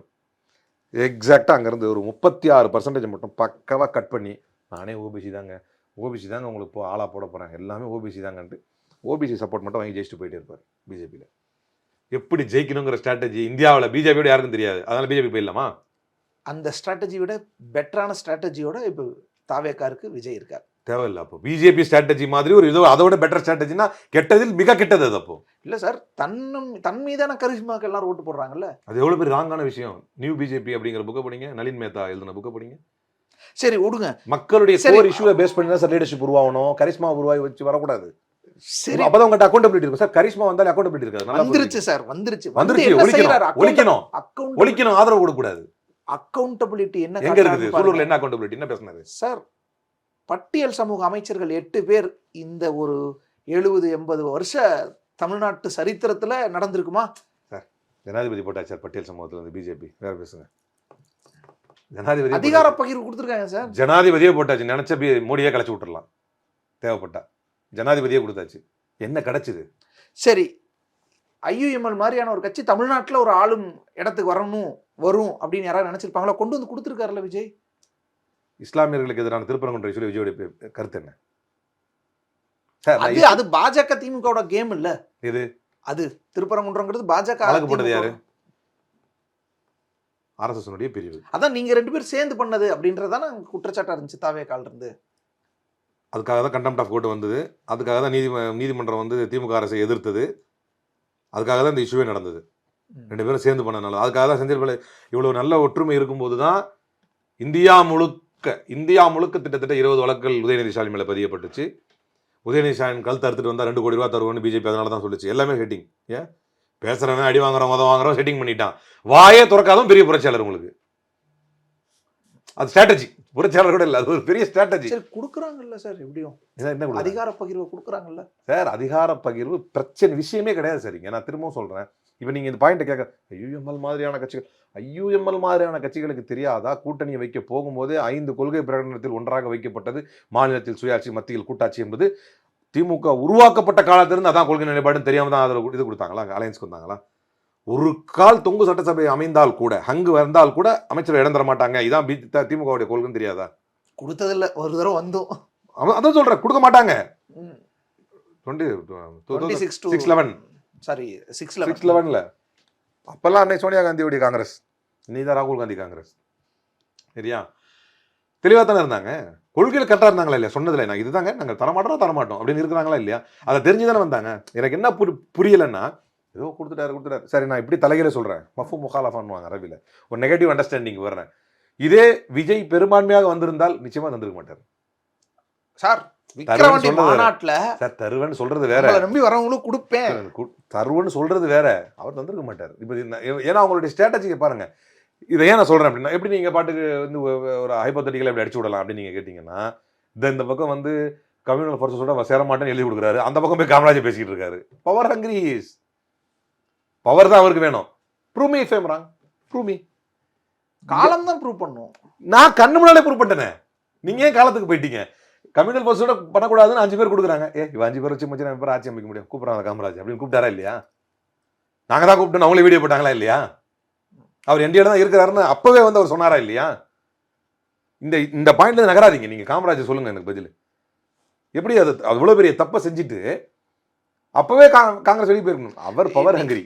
நீங்க ஒரு பேட்டியில சொல்லியிருந்தீங்க சார், இப்ப செல்வ பெருந்தகை ஏதோ செய்ய பார்த்தாரு, தலைவர் வந்து கிராம சபை கூட்டம் அந்த மாதிரிலாம் நடத்தி கட்சியை வளர்க்கலான்ட்டு போனாரு, ஆனா நிறைய விஷயங்கள் தடுத்தது, சாதியும் ஒரு காரணமா தடுத்தது அப்படின்னீங்க. அதெல்லாம் பிரேக் பண்றாருல்ல விஜய். எப்படி பட்டியல் சமூகத்துல எவ்வளவு பேருக்கு வந்து அமைச்சர் கொடுக்குறாரு, மாவட்ட செயலாளர் கொடுக்குறாரு. இந்து அறநிலையத்துறையில வந்து ஒரு பட்டியல் சமூகத்தினர் அமைச்சரா போட வேண்டியது, இல்ல பிற்படுத்தப்பட்ட துறை அமைச்சரத்துக்கு வந்து ஒரு இவரை போட வேண்டியது தானே, ஒரு பார்ப்பனரை போட வேண்டியது தானே. ஆனால் அதை விடுங்க, விகிதாச்சாரம் அடிப்படையில் பேசுவோம். மொத்தம் எத்தனை இஸ்லாமியர்கள் சட்டமன்ற உறுப்பினர் தேர்ந்தெடுக்கப்பட்டாங்க? தாவேகால 7 பேர், if I am not wrong, 7 பேர். எத்தனை அமைச்சர் அவங்க கொடுத்துருக்காங்க? 1 கொடுத்துருக்காங்க. எத்தனை பேர் மொத்தமாவே கண்டெஸ்ட் பண்ணாங்க பார்ப்பனர்கள்? இன்னும் கூடுதலாவே பண்ணாங்க. 2 பேர் கண்டெஸ்ட் பண்ணது, 2 பேர் ஜெயிச்சது, 2 பேர் அமைச்சர், 2 பேர். இதுதான் உங்களுடைய சமூக நீதி. 7க்கு 1 தான் கொடுத்தாங்க, இங்க 2க்கு 2. ஆமா சார், அதுவும் ப்ரொபோர்ஷனேட் வைஸ் நம்ம அதிகம் வேற. அவங்களுக்கு என்ன அப்படி ப்ரிவிலேஜ் கிடைச்சிச்சு? அந்த மாதிரி உங்களுக்கு என்ன அப்படி ஸ்பெஷல் ப்ரிவிலேஜஸ் கிடைச்சிச்சு? அந்த மாதிரி கொடுக்கணும்.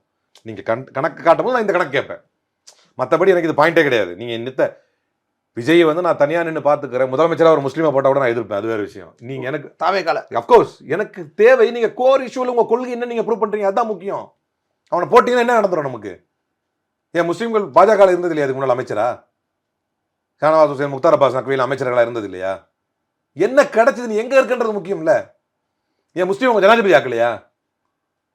முஸ்லீமை ஜனாதிபதி ஆக்குனது யாரு? இவங்க இது அமீன் முன்கூட்டியா இருந்திருக்கலாம், பாஜக ஆக்கும்னு யாரும் நினைச்சு பார்க்கல. முஸ்லீமே ஜனாதிபதி ஆக்கிச்சுல. என்ன கிடைச்சது முஸ்லீம்களுக்கு? என்ன கிடைக்க முடியாது. அது ஒரு அப்பதான் உங்களுக்கு எங்க வருவீங்கன்னா ரைட் சார். ஆனா அடுத்த 15-20 வருஷத்துக்கு நாங்க தான்றாங்க. சிரிப்பு காட்ட கலச்சூழலும் பார்த்தாலும் என்ன கலச்சூழல் பாத்தீங்களா? ஏன் சார் நீங்க ஒண்ணுமே இல்ல, ஜீரோ. நீங்க எல்லாம் யாருமே பொருட்படுத்தவே இல்லை, நீங்க இல்ல எல்லாருமே யாருமே கணிக்கவே இல்லை. இப்படி ஒரு ஃபோர்ஸ் இவ்வளவு ஸ்ட்ராங்கா இருக்காங்க, களத்துல இவ்வளவு வேகமா இவ்வளவு சூப்பரா பண்றாங்க, ஆனா வெளியிலேயே தெரியல அப்படிங்கிறது யாருக்குமே தெரியல. இன்னைக்கு ஜெயிச்சதுக்கு அப்புறம் போஸ்ட்மார்ட்டம் பண்ணா இவ்வளவு பண்ணிருக்காங்களான்னு இருக்கு, ஆனா அதுக்கு முன்னாடி ஒருத்தர் கூட அதை கெஸ் பண்ணல. ஓகே, இப்ப தெரிஞ்சிருச்சுல்ல அவங்களுடைய மொத்த மோட சாப்பிட்றாண்டு இதுதான் புரிஞ்சிருச்சுல்ல. நம்ம இங்கே தான் தவற விட்டோம் அப்படிங்கிற தப்பை விளங்கிட்டோம்ல, அதை அக்செப்ட் பண்ணிக்கிட்டோம்ல, அதுவும் அடுத்தது அவங்கள நோக்கி அடிப்போம்.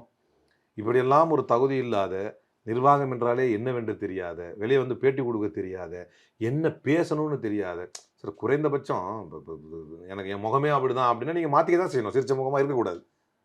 ஒரு அரசியல் குறைந்தபட்ச நாகரிகம் அது. உங்களுக்கு தெரியும், எனக்கு தெரியும், ஒரு குறைந்தபட்ச நாகரிகம் அது. சிரிச்ச முகமாக இருப்போம்னா அப்படி சிரிச்சுக்கிட்டு அப்படியே தர முடியாது. உங்கள்கிட்ட கேட்குற இஷ்யூவை பொறுத்தது அது. அப்போ இந்த அடிப்படையிலிருந்து இவர்கள் ஒன்றும் இல்லாதவர்கள் 15ஆம் தேதி தான் நீ இதை பேக் பண்ணியா அப்படின்னா, எதை வச்சு நான் இதை 15ஆம் தேதி நீ பேக் பண்ண நான் தெரிஞ்சுக்கிட்டேன்னு கேட்குறாரு ஒரு அமைச்சர்.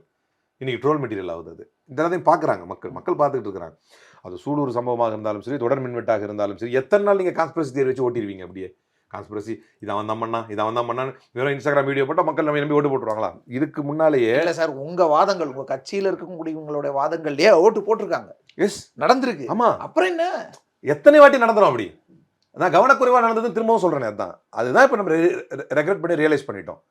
இனி அதே மாதிரி நீங்க அதை சரி பண்ற நேரத்தில் இன்னொரு புது டெக்னாலஜி அவங்க கண்டுபிடிச்சாங்கன்னா, இன்னொரு புது யுக்தி அவங்க பயன்படுத்தினாங்கன்னா, ஒரு தயவு செய்து சொல்றதை தெளிவாக ஒரு நான் பதிய வச்சுக்கிறேன், உங்களுக்கு புரியும். நான் பதிய வச்சுக்கிறேன்.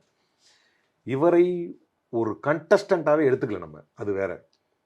அப்பதான் அவர் என்னென்னோ பண்ணிட்டு போயிட்டாரு, புது யுக்தி நீங்க சொல்ற மாதிரி எல்லாம். இப்போ ஃபுல் ஃபோக்கஸே அவர் தான் எங்களுக்கு, புரியுதுங்களா? அவர் எங்கேயும் இப்போ மிஸ் ஆக முடியாது. இதுலயும் இவரை ஃபுல் ஃபோக்கஸ் ஆகி இவரை ஆள வைத்திருப்பது யார்? இவரை ஆள வைத்திருப்பது எங்கள் தலைவர். திருப்பி ஆதரவு கொடுங்க அப்படின்னு. அதுக்கப்புறம் அமைச்சர்கள் போயிட்டது அடுத்தடுத்த கட்டம். அது இவரை ஆள வைத்ததே எங்கள் தலைவர் தான். எதுக்காக? அவரை ஆள்வதற்காக அல்ல, அம்பலப்படுத்துவதற்காக. இன்னைக்கு அம்பலப்பட்டு இருக்காரு. அவருக்கு ஒண்ணுமே தெரியாது. அவருக்கு நிர்வாகம்னா என்னன்னே தெரியாது. புரிஞ்சுக்கிறது வேற, கத்துக்கிறது வேற, தெரியாது. அவருக்கு ஒண்ணுமே தெரியாது.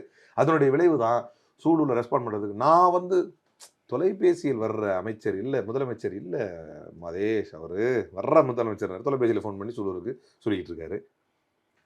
விவசாய கடன் இது பண்ணுறேன்னாரு. இன்னைக்கு என்ன பண்ணி வச்சிருக்காரு? கேட்டது என்ன, சொன்னது என்ன, செஞ்சுட்டு இருக்கிறது என்ன?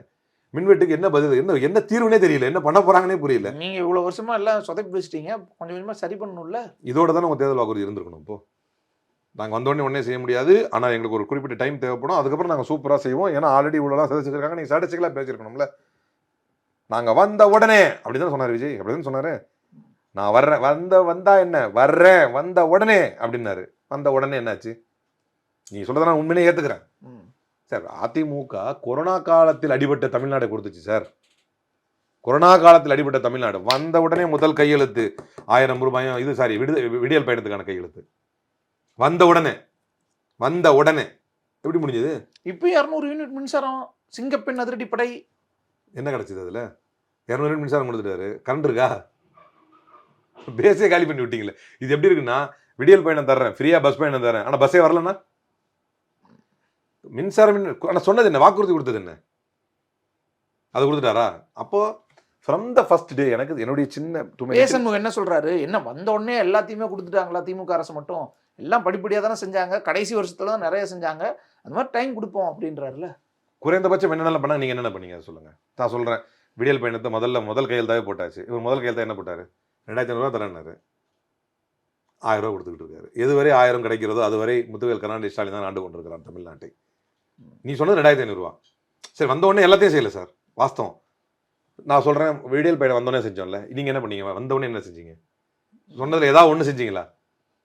சொல்லாதெல்லாம் நடந்துகிட்டு இருக்கு. நீங்க என்ன பண்ணீங்க? பெண்கள் பயணத்தை பாதுகாப்பு உறுதிப்படுத்துவேன் அப்படின்னீங்க. இப்ப திரும்ப ஏற்கனவே கொலாப்ஸ் ஆன லா அண்ட் ஆர்டர் காரணம் அவங்க தான் அப்படின்னு இன்னும் நீங்க விக்டிம் கேமோ கான்ஸ்பிரசி தியரி தான் பேசிட்டு இருக்கீங்களே தவிர, இதுக்கு 10 மினிட் கூட இருந்திருக்கலாம். இதுக்கு எடப்பாடி விட்டா கூட ஆண்டு போயிருப்பாரு, திமுக வேணான்னு முடிவு எடுத்தா. அப்படி பார்த்தா அட்லீஸ்ட் அவருக்கு அந்த அட்மினிஸ்ட்ரேஷன் நாலேஜாவது இருந்திருக்குமே குறைஞ்சபட்சம். உங்களுக்கு ஒண்ணுமே இல்லையே சார். புதுசா நான் ஒன்று முத்தாய்ப்பா ஒன்று சொல்றேன், எனக்கு புரிஞ்ச வரைக்கும் இளைஞர்கள் அரசியலுக்கு வருவது புரட்சியான்னு கேட்டால் புரட்சி தான். எப்போது அப்படின்னா, அந்த இளைஞர்கள் அரசியல் படுத்தப்பட்ட, அரசியல் மீது தீராத மோகம் கொண்ட, பொது வாழ்க்கையின் மிகப்பெரிய பயன் அனுபவம் கொண்ட, சின்ன வயசுல இருந்தே அந்த பொது வாழ்க்கை சிந்தனை கொண்ட, நல்ல ஆழமான படிப்பறிவு கொண்ட, பல புரட்சியாளர்கள், பல பல பல பல புரட்சிகர தலைவர்களை உள்வாங்கிய இளைஞர்கள் தான் உங்களுக்கு அமைச்சர்களாக, எம்எல்ஏக்களாக வரும்போது நல்லா இருக்கும். உங்க ரசிகர் மன்றத்தில் இருக்கிறதுனா தகுதி கிடையாது. இப்ப இருக்கிற பெரும்பாலான அமைச்சர்களுக்கு என்ன தகுதி? அவங்க இளைஞர்கள் தான், இல்லைன்னு சொல்ல. அரசியல் ரீதியாக என்ன அனுபவம் அது தெரியாதனால தான் திணறாங்க. நிறைவா சார், அதான் செல்வ பெருந்தகை தலைவராக இருக்கும்போது காங்கிரஸ் கட்சி வளர்க்கறதுக்கு ஏதோ முயற்சி செஞ்சப்போ கூட நிறைய தடுக்கிறாங்க. சாதி எப்படி பிளே பண்ணிச்சு? காங்கிரஸ் அப்படி பார்க்கக்கூடிய கட்சியா? அதுதான் நிறைவா கேக்குறீங்களா? அது எனக்கு உறுத்திக்கிட்டே இருந்துச்சு. வாஸ்தவம் தான். இப்போ என்னன்னா, இப்போ நான் சொல்றது என்னன்னா, எல்லா இடங்களிலுமே இப்போ ரேவந்த் ரெட்டி ஆகட்டும், ராஜசேகர் ரெட்டி ஆகட்டும், இவங்கெல்லாம் கட்சி எப்படி வளர்க்குறாங்க அப்படின்னா, நடைபயணம் போறாங்க, வளர்க்குறாங்க, கிராஸ் ரூட் லெவல்ல இருந்து வளர்க்கணும்னு. நான் பார்த்த வரைக்கும் அவர் கிராம உழைப்பாளி. அவர் கடுமையான உழைப்பாளி. கண்ணுங்கெல்லாம் எப்போ வீங்கி தான் இருக்கும். இப்போ உழைப்பார், போவார், வருவார். மற்றபடி எல்லா அலிகேஷன் எல்லாருமேலையும் தான் இருக்கும். அதுக்கு யார் தான் விதிவிலக்கு? இன்னைக்கு காங்கிரஸ் அப்படி ஆகி போச்சு. அப்படி இருக்கு. ஏன்னா அகைன் எல்லாமே திரைமறைவு குற்றச்சாட்டுகள் தான். கட்சியை நேரடியாக அவர் போக பார்த்தாரான்னா, உழைக்கிறதுக்கு அவர் ரெடியாக இறங்க பார்த்தாரு. அங்கங்கே இருக்கக்கூடிய ஃபேக்ஷனல் லீடர்ஸ் என்கிட்ட கேட்கல, என் மீது வரல, எனக்கு வர வேண்டிய பதவி அவருக்கு போயிடுச்சு, இப்படியே அவரை தடை செஞ்சு முறையாக எந்த இடத்துலையுமே பண்ண விடாமல் அவர் லாக் பண்ணாங்க. அதுக்கு மிக முக்கியமான காரணமாக அவருடைய காஸ்ட்டும் இருந்துச்சுங்கிறத நான் புரிஞ்சுக்க முடிஞ்சு. எப்படி? அதுதான். ஏன்னா காங்கிரஸ் அது ஒரு செக்யூலர் ஃபோர்ஸ், ஒரு சாதி மதத்திற்கு அப்பாற்பட்ட ஒரு கட்சியாக தானே தன்னை போர்ட்ரேட் பண்ணுது. தேசிய தலைவரே பட்டியல் சமூகத்தவர், இப்படியெல்லாம் தானே. காங்கிரஸ் குதிரை பேரம், ஜனநாயக படுகொலைக்கு எதிரான கட்சியாக தான் போர்ட்ரேட் பண்ணிச்சு. தமிழ்நாட்டில் யாருக்கு சப்போர்ட்டாக நிற்கிது? அந்த மாதிரி முன்னுக்கு பின் முரணான சம்பவங்களாக தான் நம்மளே வெளியே வர்றோம். நான் என்ன சொன்னேன்? வெளியே எல்லாரையும் இதை தான் பாஜகவும் அதிமுகவும் ஒரு காலத்தில் செய்தது, ஆப்பர்ச்சுனிசம். அதையே நாம் செய்யக்கூடாதுன்னு ஆரம்பிச்சதுக்கான காரணம் என்னென்னா, பேஸ்லேருந்து தான் சொல்கிறேன். அதைத்தானே செய்கிறாங்க இன்றைக்கி. பிரச்சனை அதுதானே. நம்ம சொல்கிறோம் ஒரு பட்டியல். நான் திரும்ப தான் சார் சொல்கிறேன், பட்டியல் சமூகத்தை தேசிய தலைவர் ஆக்குவதனாலோ, பட்டியல் சமூகத்திலிருந்து ஒருவரை மாநில தலைவர் ஆக்கிவிட்டதனாலோ நீங்கள் சமூக நீதியை பாதுகாத்து விட்டதாக அர்த்தம் இல்லை. ஒரு பட்டியல் சமூகத்தினர் எந்த நிலைக்கு சென்றாலும் அங்கு பாகுபாடு இல்லாமல் அவருக்கு கொடுக்கப்பட்ட பொறுப்பை செய்யக்கூடிய நிலைக்கான அதிகாரம் முழுமையாக அவருக்கு என்னைக்கு தரப்படுகிறதோ அன்னைக்கு தான் அதுக்கான உறுதிப்படுத்தப்பட்டதா அர்த்தம். அது கிடைக்கலையே இன்னும். நீங்கள் சொல்கிறீங்க முஸ்லீம் லீகுக்கு அமைச்சரை கொடுத்துட்டாங்க, கொடுக்கட்டும், அதனால மாற்றம் வந்தால் எடுத்துக்க முடியாது. அதே முஸ்லீம் சமுதாயத்தவர் எந்த பிரச்சனையும் இல்லாமல், எந்த நெருக்கடியும் இல்லாமல், அவர்களுடைய அடையாளத்துக்காகவே அவர்களுக்கு கிடைக்க வேண்டிய சில வாய்ப்புகள் தவிர்க்கப்படாமல், அவர்களின் அடையாளத்துக்காகவே அவர்கள் 2ஆம் தரமாக 3ஆம் தரமாக பார்க்கப்படாத நிலை வந்தாலே போதுமானது. எங்களுக்கு ரெப்ரசன்டேஷனே தேவையில்லை. அப்படி பார்த்தா மெயினா ஒழிக்கப்பட வேண்டியது அதுதானே. நீங்க எந்த காரணமும் செய்யல, நீங்க எந்த தப்பும் செய்யல சார். ஆனா ஒரு குறிப்பிட்ட சாதியில் பிறந்தது மட்டும் ஒரு தப்பா பார்க்கப்படுதுன்னா அது ஒழிக்கப்பட்டாலே போதுமானது. நீங்க ரெப்ரசன்டேஷன் எதுவுமே தேவையில்லை. நீங்க எங்களை விட்டுட்டீங்கன்னா நாங்க ஃபேர் மார்க்கெட்ல பொழைச்சிட்டு போயிருவோம். ஷேர் மார்க்கெட்டில் கெரியர் ஓப்பன் டேலண்ட்ஸ் விட்டிங்கன்னா எங்கள் திறமையை காட்டி நாங்கள் பொழைச்சிக்குவோம். பாலிடிக்ஸ்லேயும் எங்கள் திறமையை காட்டி நாங்கள் வந்துக்குவோம். எங்களுக்கு அந்த டேகே தேவையில்லை. இந்த டேக் எப்போ தேவைப்படுது அப்படின்னா, இதை காரணம் காட்டி நான் தலைவர் ஆவதற்கு இது தேவைப்படலை, இதை காரணம் காட்டி நான் அமைச்சராகிறதுக்கு இது தேவைப்படலை. எனக்கு ஃபேர் பிளே கிரவுண்ட் கிடைச்சாலே போதும். அது கிடைக்காத போது நீ அமைச்சராக என்ன பண்ண? இந்த காரணம் காட்டி ஒடுக்கும் போது இதை காரணம் காட்டி எனக்கு அட்லீஸ்ட் ரெப்ரசன்டேஷன் ஆனாவது வேணும். அவருக்கு மட்டும்தான் அது கிடைக்கும். அவருக்கு மட்டும்தான் அது கிடைக்கும். அப்போதான் நான் சொல்ல வர்றேன். ஏன் இப்படி சொல்றீங்க அப்படின்னா, நீங்க ஏத்துக்கிட்ட முதலமைச்சர் யாரு? ஜனாதிபதியா அப்துல் கலாம் இருக்கலாம், முஸ்லீம். ஆனா வேற எந்த முஸ்லீமுக்கு எதுவும் கிடைச்சிடாது. அடிப்படையா கிடைக்க வேண்டியது கிடைச்சிடாது. கலவரங்களும் கொலைகளும் இதுதான் கிடைக்கும். ஏன் கலவரம் நடந்தது, அப்துல் கலாம் என்ன சொன்னாரு? நீங்க சொன்ன அதே கலவரம் நடந்தது, அப்துல் கலாம் என்ன சொன்னாரு? அப்ப என்ன அவரு ஜனாதிபதி இருக்கும்போது தான் நடக்குது. அவர் எப்படி அதை வந்து எதிர்கொண்டார்? அந்த முஸ்லீம்களுக்கு எதிரான கலவரத்தை, குஜராத் கலவரத்தை எப்படி எதிர்கொண்டார்? அவரை பிரதம ஜனாதிபதியாக வைத்துக் கொள்ளலாம். 5 பேர் கொண்ட நீதிபதிகள் வந்து பாபர் மசூதி தீர்ப்பு கொடுத்தா அதில் ஒரு முஸ்லீம் இருப்பார். ஆர்காலஜிக்கல் சர்வே ஆஃப் இந்தியாவுடைய கருத்தின்படி தான் பாபர் மசூதி தீர்ப்பு வந்து வருது. அந்த ஆர்காலஜிக்கல் சர்வே ஆஃப் இந்தியாவுடைய முக்கிய பொறுப்பாளியாக ஒரு முஸ்லீம் இருப்பார். நீதிபதிகள் கொண்ட ஹிஜாப் தீர்ப்பு வருது அப்படின்னு சொன்னா 3 நீதிபதிகள் கொண்ட அமர்வு இருக்குன்னா அதுல ஒருத்தர் முஸ்லீம் இருப்பார். அதெல்லாம் தெளிவா செய்வாங்க. எனக்கு என்ன கிடைச்சது? எனக்கு நீதி கிடைச்சதா? சரி, நான் திருப்பரங்குன்றத்தில் வாழ்றேன், எனக்கு தேவை நீ வந்து விளக்கேத்து, நீ தர்காவுக்கு போகாத, நான் நிம்மதியா இருக்கணும். இன்னொரு அயோத்தியா மாத்துவேங்கிறான். இது வந்து பிஜேபி திமுக சேர்ந்து போட்டுட்டு கூட்டுங்கிறீங்க. அப்படியே சொல்றாங்க. நான் உங்களை சொல்லல, சொல்றீங்கன்றது நான் தாவேக்காக சொல்றேன். கூட்டுங்கிறீங்க. ஏடா, எதிர்த்து கேட்டவன் கூட்டாளி, வாயை பொத்திக்கிட்டு இருந்தவன் போராளி. எதிர்த்து கேட்டவன் கூட்டாளி. உங்களுக்கு எப்படி கூட்டாளி? இது இன்னொரு அயோத்தியா மாத்துவோம், உனக்கு வேணும்னு ரீலோகேட் பண்ணிட்டு போங்கிறான் ஒருத்தன். இவன் மலை விளக்கேத்த வரல, அவன் கும்பிட வரல. என்னைக்குமே வழிபாடு செய்பவர்களால் பிரச்சனையே வந்ததில்லை. அந்த வழிபாட்டை இன்னொரு இடத்துல கொண்டு போய் திணிப்பேன் அப்படின்னு சொல்றவனுக்கு அல்டீரியர் மோட்டிவ் இருந்திருக்கு. அவன் தெளிவாவே சொல்றான், இது இன்னொரு அயோத்தி, நீ ரீலோகேட் பண்ணிக்க உன் தர்காவை, இங்க ஒன்று அலோவ் பண்ண முடியாதுங்கிறான், டெக்ளேர் பண்றான். அப்போ ஒரு அரசு பார்த்து வேடிக்கை பார்க்குமா? விஜய் அரசு வேடிக்கை பார்க்கும், திராவிட அரசு வேடிக்கை பார்க்காது. we are ready to face any consequences சொல்லிச்சு. இது வந்து வரலாற்று சாதனை. இன்னொரு அயோத்தி அவனே சொல்றான், இன்னொரு அயோத்திங்கிறான். இன்னொரு அயோத்தி நான் ஆளுகின்ற மண்ணில் நடக்காது அப்படின்னாரு.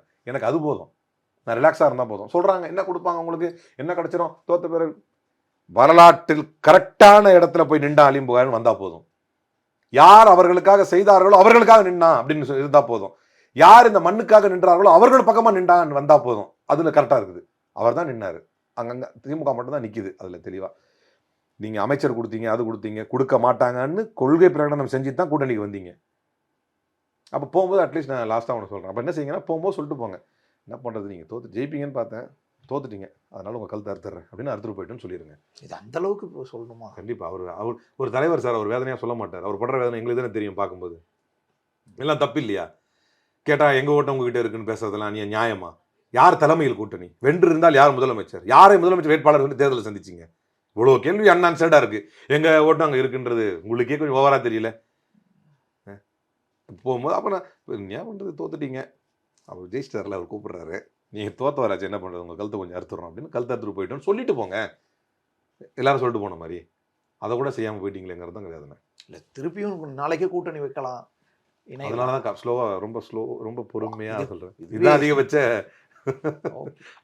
அன்பான சுட்டுதல். நன்றி சார். சம்மர் வந்தாச்சு. What's your plan for this holiday? எங்க கிட்ட விட்டுருங்க, நாங்க பாத்துக்கிறோம். வெஜிடி holidays. GT Holidays, South India's #1 travel brand.